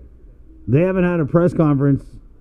Was it the first one this week? It was. It was the first one. Probably going to be the only one. We're back to one question and one follow-up. Right. Exactly. And it's just, there's no explanation. That's just, it is what it is. I think what's happening is they're using this whole, okay, we gave you a budget for the $117 million, so leave us alone, and this is what we're going to do. And by the way, the budget is flexible. So I don't think that's going to be used on us, at least us Republicans, who want accountability and transparency, and definitely want to know you're just throwing this out there to put us aside so that we don't start complaining. And that's not the case. There's so many unanswered questions, as well as the spending in this budget that we're going to go after. It doesn't make it, I'm sorry, $800,000 for computer and add the S bags doesn't make any sense. And are you really putting this funding in areas that truly need it? I asked actually a question, speaking of that budget. When did you ask? Not yesterday, right? You didn't ask a question yesterday because you couldn't ask any. Actually, it was, if I'm not mistaken, with Department of Labor, and it was with Hannah, I believe her name was. Hannah Cho, yeah, and I asked her the question about the $100,000 that was appropriated in this budget of 117 CARES Act funding. Why only 100,000 to GCC, or even why to GCC? And they were reluctant to even tell me what it was for. It was like, I can't really say right now. So I'm like, okay, why not? Well, we're still working on it. Think about that. So you're putting out a budget. You can't tell us what this funding is actually for in some areas. It doesn't make any sense. Maybe that's why they didn't want to be asked questions, because every answer is going to be like, brr. Yeah, exactly. Did they even talk about this $12 million that the Guam Memorial Hospital received in federal funding? No, I was hoping to ask you guys because that's where I get all my information from. Well, you're allowed to ask questions here. No problem. Not Linda. Lillian. Lillian was on the air this morning, and we'd asked her about federal funding for COVID that they received, and she gave us a breakdown, and it totaled almost $12 million that she's going to use to pay vendors, some CIP projects, to buy a chiller, I think, for SNU. I'm not sure the rest of the breakdown, but yeah, she mentioned that they got $12 million total. That wasn't mentioned yesterday during the informational briefing? No. In fact, I didn't hear anything with regards to that. I don't think Lillian Posadas. And then again, I left the briefing after a while because it was nothing new. They weren't allowing us to have any conversation or asking any questions or anything like that. And I thought, okay, I'm not here to look like I'm engaging in something that's good, because this is not good. You're not allowing the senators to ask questions. And it was my first time understanding the 66 questions when Speaker Barnes first came up. Thank you, Senator Regine Bisco-Lee, for all the questions that you gave us. And I'm like, when was the opportunity given for any of the senators? I didn't know. It's like, let's go back to the beginning of Senator. So, I mean, we all know the minority. You guys are just not in the loop. You're not in. So, who agreed to this one-way informational briefing? Was this just something the speaker arranged? And did she tell you guys, like, yeah, we're going to get them all, but you guys can only submit questions in writing on a Tuesday during an eclipse? Right, exactly, right. No, actually, it was a day before, I think, but some of us didn't get that memo. And who, was this in a caucus, and they were like, yeah, we're cool with that, okay. I'll say aye, you're okay, all right. Or was it just something that it is what it is?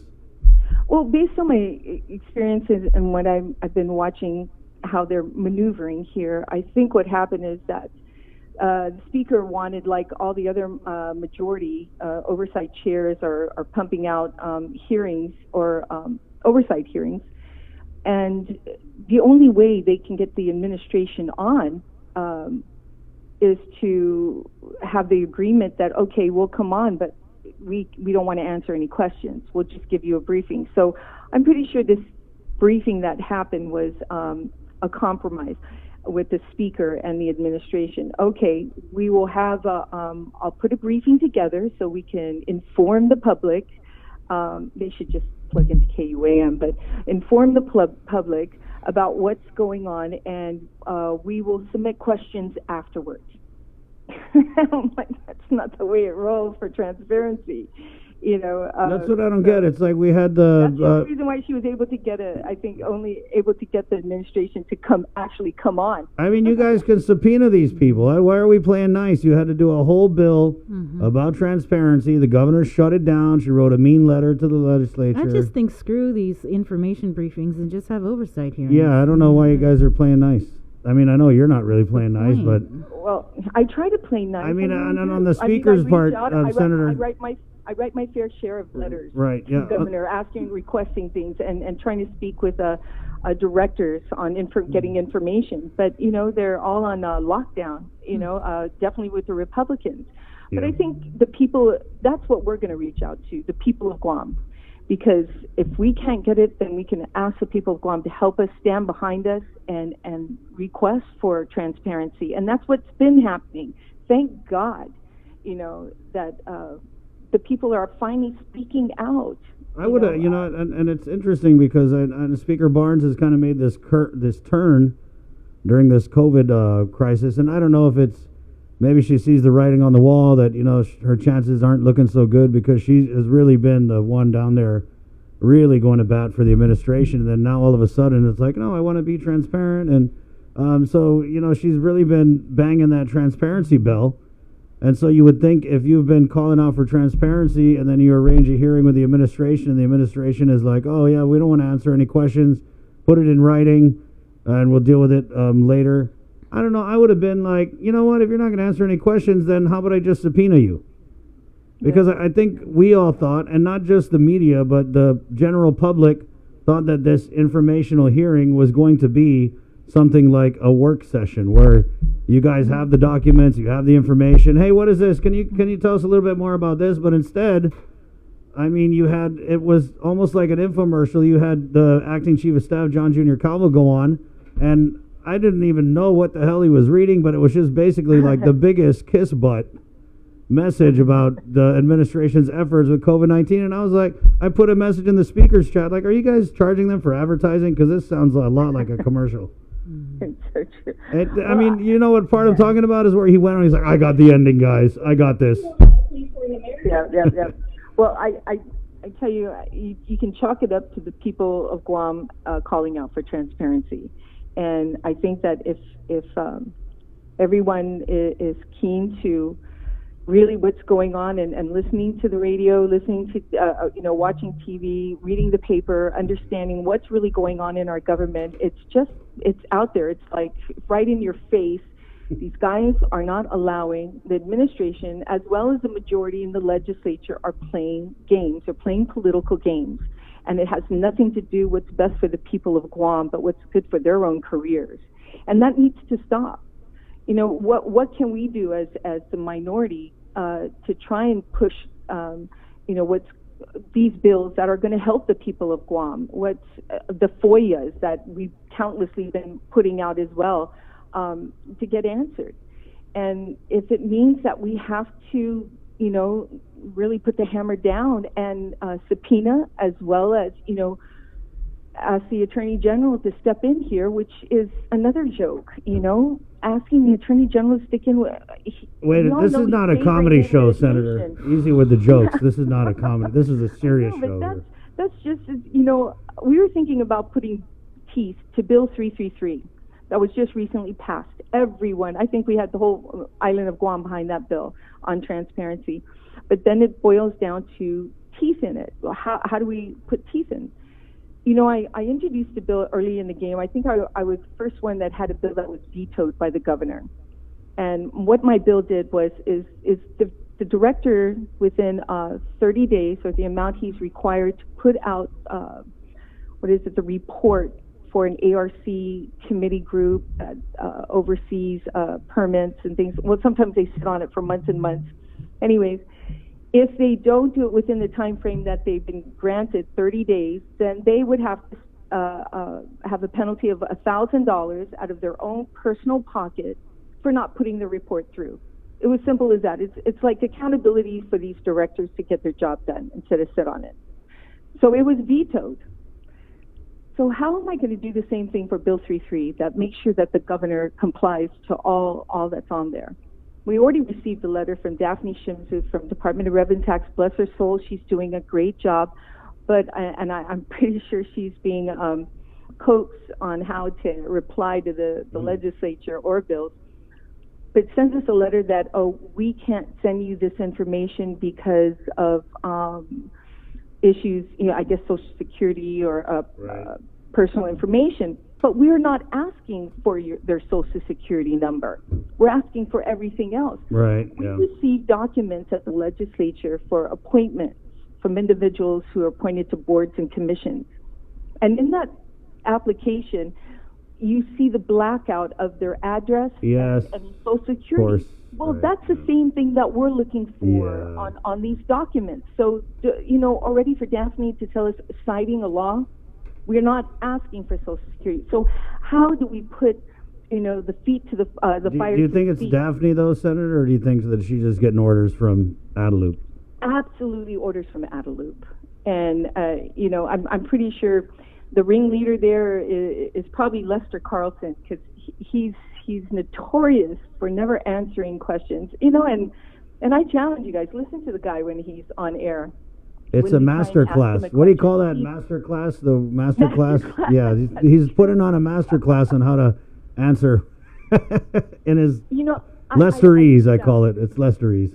Yeah, and I reach out to the people who've gone to continue to do what they're doing and sending out messages, sending out emails to the governor's office. You can do that. It's simple. governorofguam.com or call the governor's office and ask for her email and send her letters. Let her know what's going on. I don't know if... I feel like the letters are just going to go in the Jim Moylan trash can. But, you know, if we don't, then for sure nothing's going to happen. Right. And that's the attitude is we can't think that. We have to keep trying because we can guarantee nothing will happen if we don't try. So we have to continue to keep trying. I mean, if we give up, then nothing's going to happen. But I really appreciate the time that you allow of course. Us to come on air, and Sabrina as well. You know, you guys are, again, I can't stress how much I rely on your program to get information I need. But now is the time to start, you know, putting down the hammer, and we're going to have to get extreme about this. Mm-hmm. And meaning extreme, we're going to have to play rough, and I really don't want to do that. Everyone knows that I'm rough already, but you really haven't seen rough yet, you know. Ooh, Chapwood, huh? Nanga, boy, you haven't seen nothing. I'm a Southern girl, and you know how Southern girls are. Was there anybody missing from that informational hearing yesterday that you kind of expected that maybe would have been there? And then, I'm sorry, say that part again? Was there anybody from the administration who wasn't at the informational hearing that you maybe had assumed would be there? Well, of course, the hospital. I didn't see the hospital there at all. Was the legal counsel there? Absolutely not. Where is he? You know. And by the way, did Janelle ever apologize yet? I know that there's this thing trending on how many days it's been since she hasn't apologize. Let me check my partner over here. No, she didn't apologize. Hey, Bree, are you sure you checked all your email? Did you check the spam folder? No, she's not going to apologize. How about the apology folder? Didn't get anything. Okay. I got to check my... So it seems that you have a group of people who are being, you know, protected or at least I don't know, but in some way. I feel like if I'm the communications director and the lieutenant governor of Guam tells everybody that I should apologize, maybe I might apologize. But you know what had happened, and I just want to, for the clarity, is the policy director, Carlo Branch, he issued an apology, and then when we'd asked him, he basically said, "Hey, I'm her boss. I'm taking responsibility for it. This is what you're going to get. This is and so you guys can clamor all day about an apology from Janella, but Carlo Branch absorbed the blow for her. And said basically like, we'd asked him about it. He was like, yeah, well, you know, I'm her boss and I'm responsible. Which I'm like, well, the lieutenant governor told her to apologize, so. Absolutely, yeah. And that's, you know, that's one thing. The lieutenant governor has been coming out. You know, he's putting himself out there, so kudos to that. You know, I have to put my hat out for that. Kudos. I think it's weird. He was in a press conference yesterday and he spoke and everyone was like, oh my God, he can talk. What? I mean, he talks on our show, but at these press conferences, I mean, when he sits there, people are just like, why aren't you talking? Blink twice if you're okay. Well, I tell you, he's taking my calls. You know, whenever I've called him, he takes one ours person who's done. So thank God, you know, there is some kind of connection there. But, you know, still the other letters that we've been writing to the governor is still come unanswered, you know. So, like I said, we have to just keep trying. People need to speak their mind, and I need to get back because there's a public hearing. Go for it. Okay. Yeah, and hopefully this is regarding the election, by the way. Special election. Well, not special election. The election in general. There's an election. Oh. That's right. Oh, yeah, coming up, and then, you know, possibilities on how to move forward with coronavirus. Right. And, you know, I gave some suggestions to, I went and filed yesterday for re-election, and I humbly ask your audience for your support. And when I went there, I was telling them that how are we going to do this election if we're still down in condition 2 or even in 3 or whatever condition the governor wants to maintain her emergency, you know, health state of health. But I said that we can have this election in 3 days is an option. You'll have from A to, you know, L, and then M to, you know, on for 3 days, spread it out. And then you can have, like, how they have these tents pulled up where the cars can come through, like how they do for the COVID testing in states and areas. And you can have those who are 55 and older go through this this tent, provide them a ballot, let them do it within their own safety of their car, filling it out, and then putting it in the envelope, having a poll watcher right there, taking the name, and then let them go through. So it's an option there. So I'm hoping to hear what they have to say on this public hearing right now. So Okay, well, go ahead. Anyway, Thank you. Thank you, everybody, and take care. Wash your hands. Be safe. Okay, always. Okay. always. Ask a lot of Bye, questions. Sabrina. Okay, Oh, hopefully. Fingers crossed. All right, 924. Minority Leader, Senator Taitague. Hey, we're going to take a break, and we've got Joe from the American Cancer Society coming up on what would have been a Relay for Life Friday. Yeah. Yeah, And that's so one of our favorite events. I love that event. Yeah. Awesome. They're every year.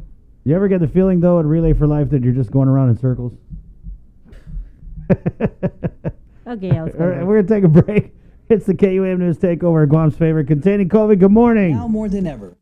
Keeping you informed, KUAM News brings you Banking 671, brought to you by the Bank of Guam, the People's Bank, and Coast 360 Federal Credit Union. Together, we thrive. KUAM News COVID-19 Takeover on I-94 FM is presented locally by Ambrose Inc. GU Self-Storage, conveniently located near the Harmon McDonald's. We offer affordable rates, online payments, and auto bill pay for your convenience. Plus gate access daily from 6 a.m. to 9 p.m. Call us today at 648-7867 for more information.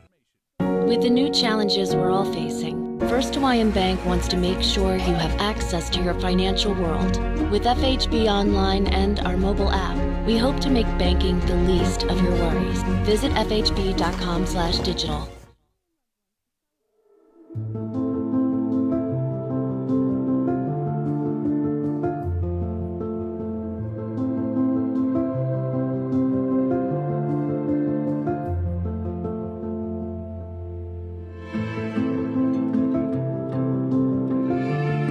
Be healthy. Be informed with ITD.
Be healthy. Be informed with ITD.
healthy. Be informed with ITD.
Be healthy.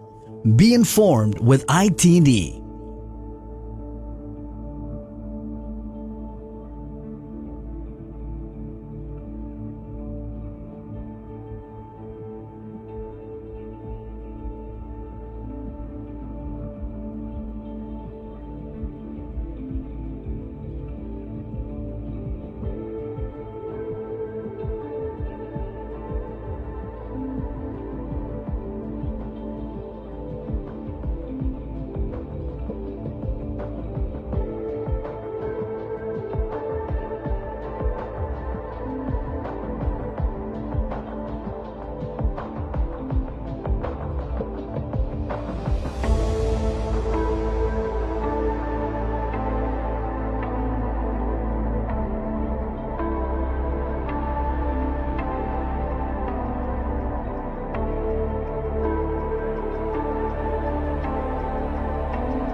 Ding, ding, ding, ding, ding.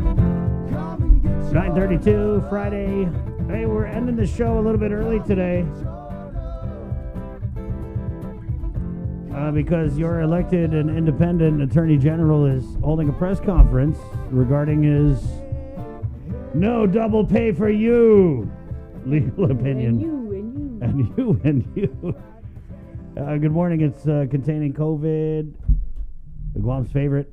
Bree, so I know we reported the latest numbers from the Joint Information Center, but when we had Lillian on, there was something a little interesting that she had told us that didn't really jive with the numbers that were coming out of the JIC, which I think is interesting. Right. So it's at 152. According to last night's numbers, it was 152. There was one confirmed positive out of the 30, I believe it was, that was tested and ran through public health's lab. And then there was a caveat that, there's one additional case, but they're waiting for the results to confirm.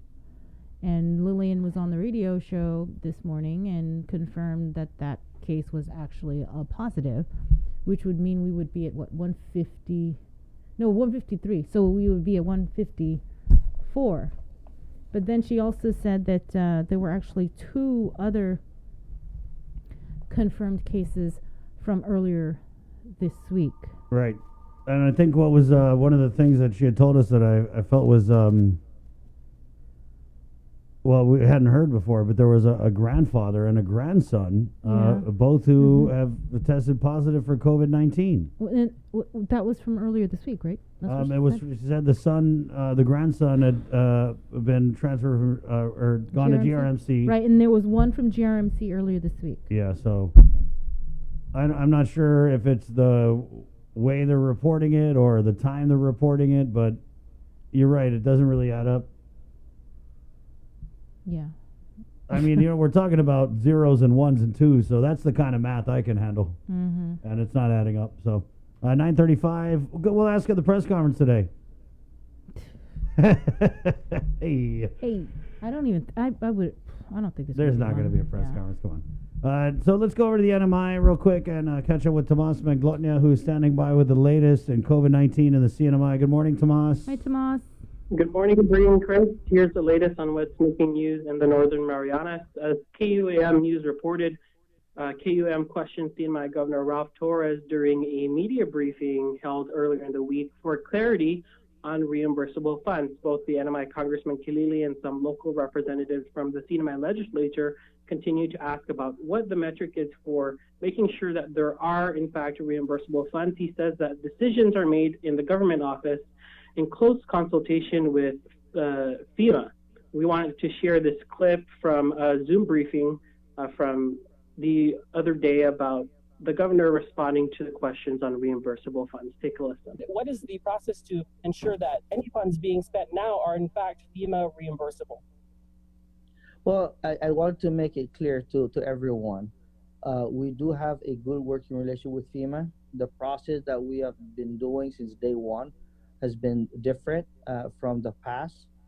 We've learned from some of the challenges that we went through YouTube. All of the issues that we have here, whether it's vendors, hours worked by employees, or purchases, we go through FEMA. We still have a lot of definitions that needs to be cleared, a lot of issues.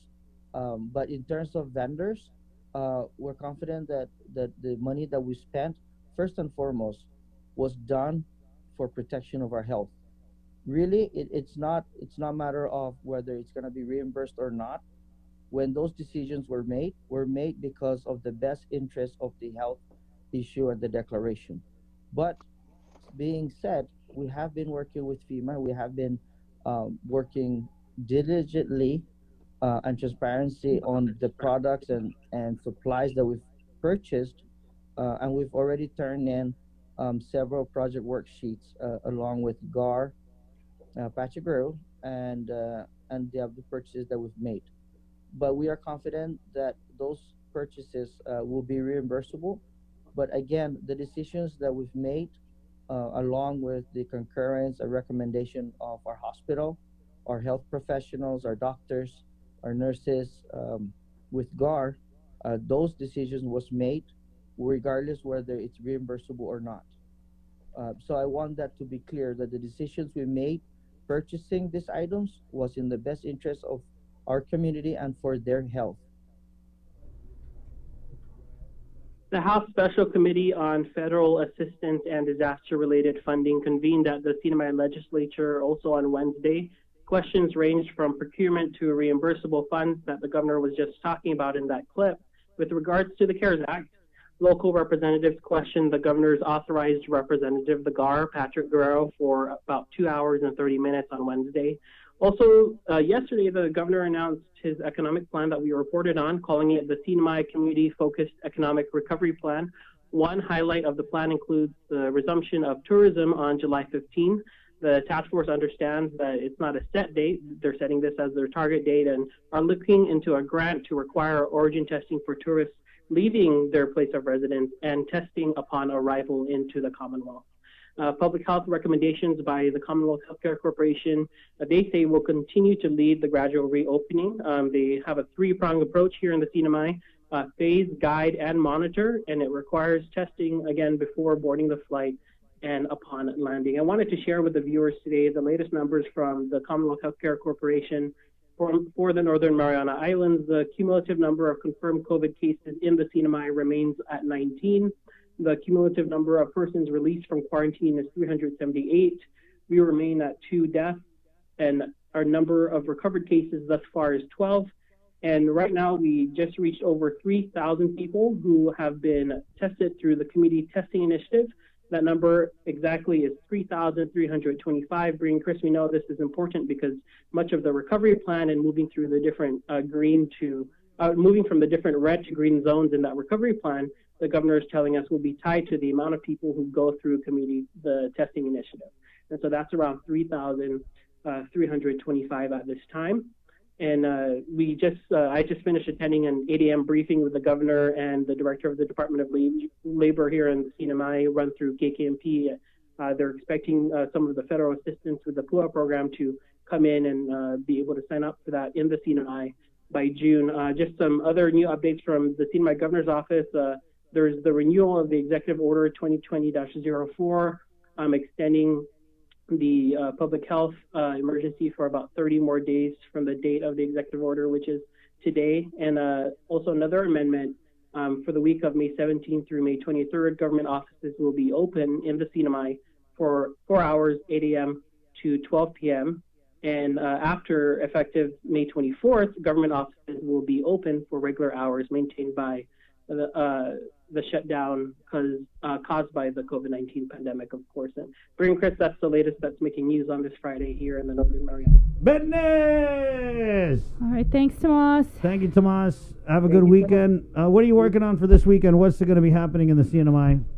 I think a lot of people are starting to question those contracts that are being signed now. I know that's also something of great concern. I'll say. And so we're, some documents were leaked, as some people might know, and we're also looking into the hotel contracts that are being signed. This is nothing new for any residents in terms of being concerned about the hotel contracts. We're hearing that one contract might be about $14 million here for the facility. We're going to confirm that and ask. You just got to beat us, huh? Just got to beat us. Yeah, and so why are you so competitive? Get those answers and try to get confirmation. And the governor has an 8 a.m. press briefing again through the local radio show, so we'll get him on record on that as well about the contract. Okay, right. Thank you, Tomas. Thank you. Have a great day. Let us know if you need some extra eyes on those documents you're getting. All right. You'll be happy to look at them. Yeah, Bree is just so excited to look at it. Just WhatsApp it to Bree. I'm going to block you on WhatsApp for today. All right. Thank you. Okay, bye. Right. Wash your hands. 941, containing COVID. So, Sabrina. Yeah? Police Week, right? No, it's actually, I know that's what I thought it was, but it's actually Police Memorial Day. And so we do have a special message from the Chief of Police, Steve Ignacio, and Major Manny Chong. Hafide, we hope you and your families continue to remain resilient during these difficult times.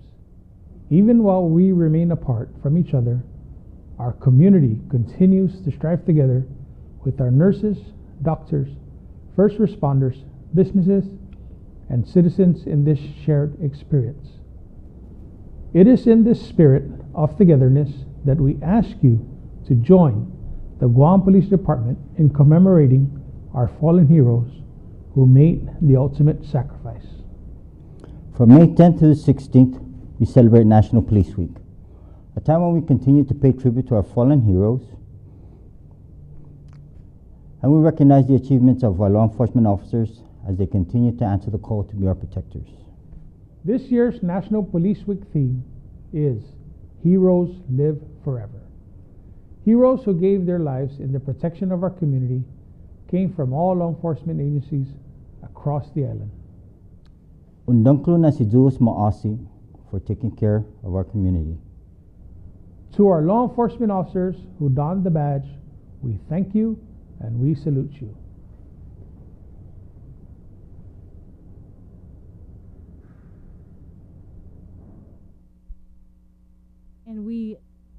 And we join them in saluting our police officers as well as our fallen heroes.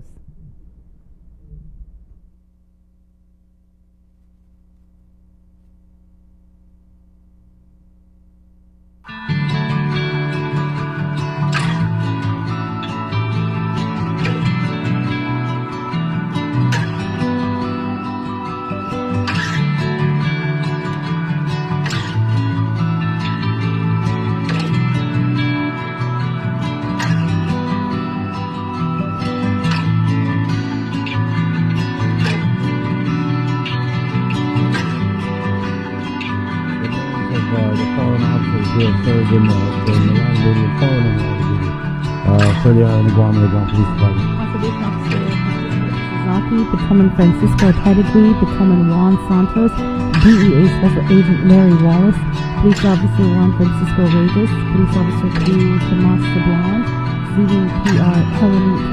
Lizama, CVPR Rudy Iglesias, Police Officer Raymond Sanchez, Police Officer Manuel Aquino, Police Lieutenant Francisco C. Toves.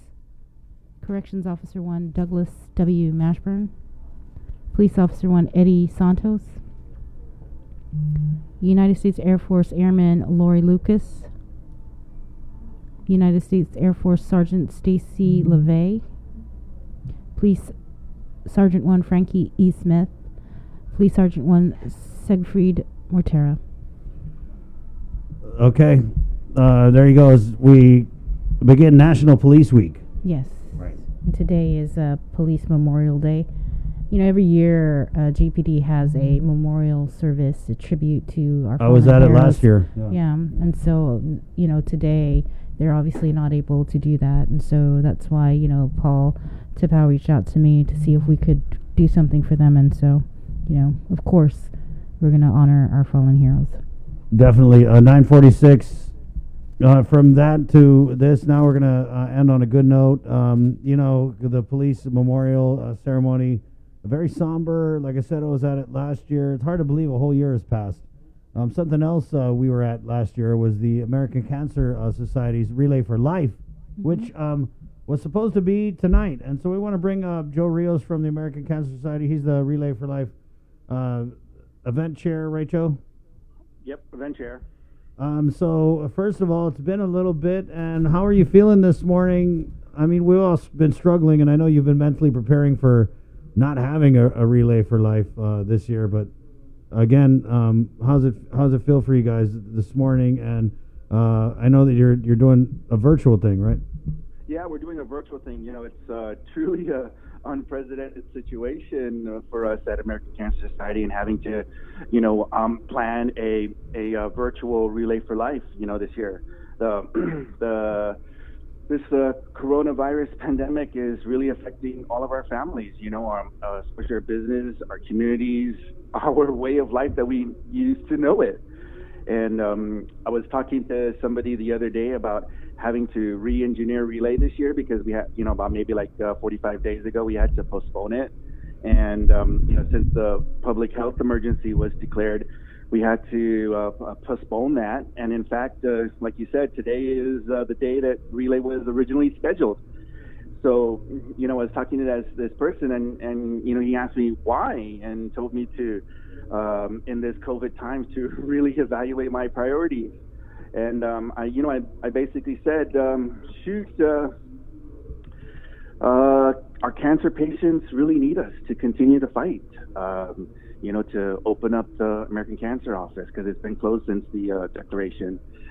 Cancer, you know, patients and survivors still need to look for wigs or for scarves. You know, and at the same time, we need to protect our survivors during this time, and as well as the caregivers who are most vulnerable during this time. So how do you plan an event, right? So we, of course, have to plan it very carefully. We feel like having a virtual Relay for Life live on KUAM, it would be the safest way to, you know, to have Relay and to continue to fight so we can find a cure. You know, the few of us that's gonna, you know, keep us going through these hard times is really actually when we get back to the reason why we Relay. You know, you ask yourself, why do we need to continue on with Relay? What's your reason? What's my reason? You know, my reason is I Relay for my mom's sister, you know, Auntie Rit, her daughter, who both died of cancer, stomach cancer. In fact, Christy Snoxton there at KUAM relays because, you know, she's a survivor, and her family has a big history of cancer. So there's so many caregivers and survivors who, you know, have a similar reason, and they have a personal connection to cancer. So, and gosh, the office received 2 referral patients that just got diagnosed last week. So, you know, I bet when we get back to the reason why we Relay, why we participate, why we raise funds, why we get together, there's no way that COVID-19 can stop us from continuing this awesome fight. It's been tough, real tough. COVID just came along, but we've been dealing with cancer for years. In fact, American Cancer Society office has been in Guam for 50 years this year. You know, the relayers, the team captains, survivors, caregivers, they have what it takes to, you know, to continue to fight. So we're getting closer to a cure in so many different areas. So, you know, we will find a cure and we will be better on the other side of COVID. You know why? Because our cancer patients need us.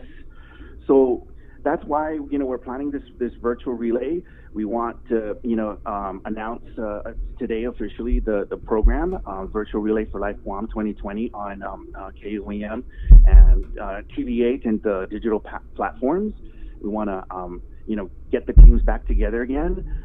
You know, you need to contact Tina or myself, and I'm going to join in over the next few weeks leading up to our first ever Virtual Relay for Life program. Saturday, June 27, 6:30 p.m. on KOAM. Yeah, I mean, the funds raised will help continue to fund research so that we can find a cure. Even during this pandemic times, research is still ongoing.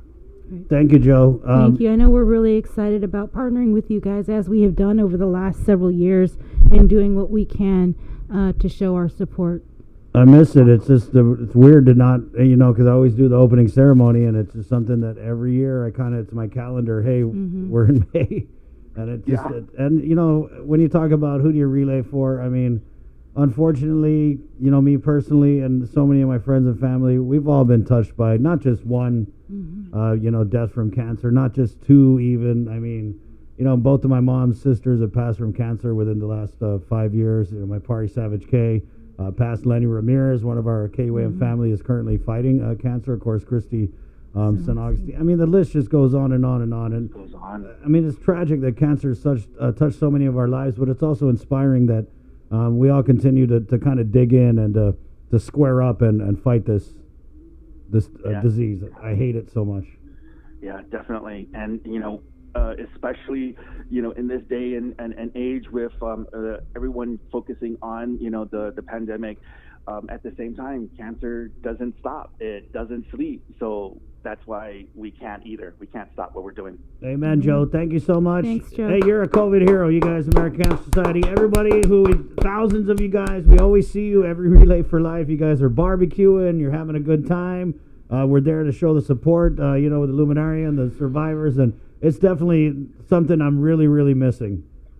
Yeah, and we want to bring it back, and the safest way to do so is through this virtual relay program that we'll have on KOAM. Okay. We'll be sure to share it with everybody, more information as we get closer and closer. Right. Thanks, Definitely. Joe. Yeah. Okay. Thanks, Rena. Wash your hands.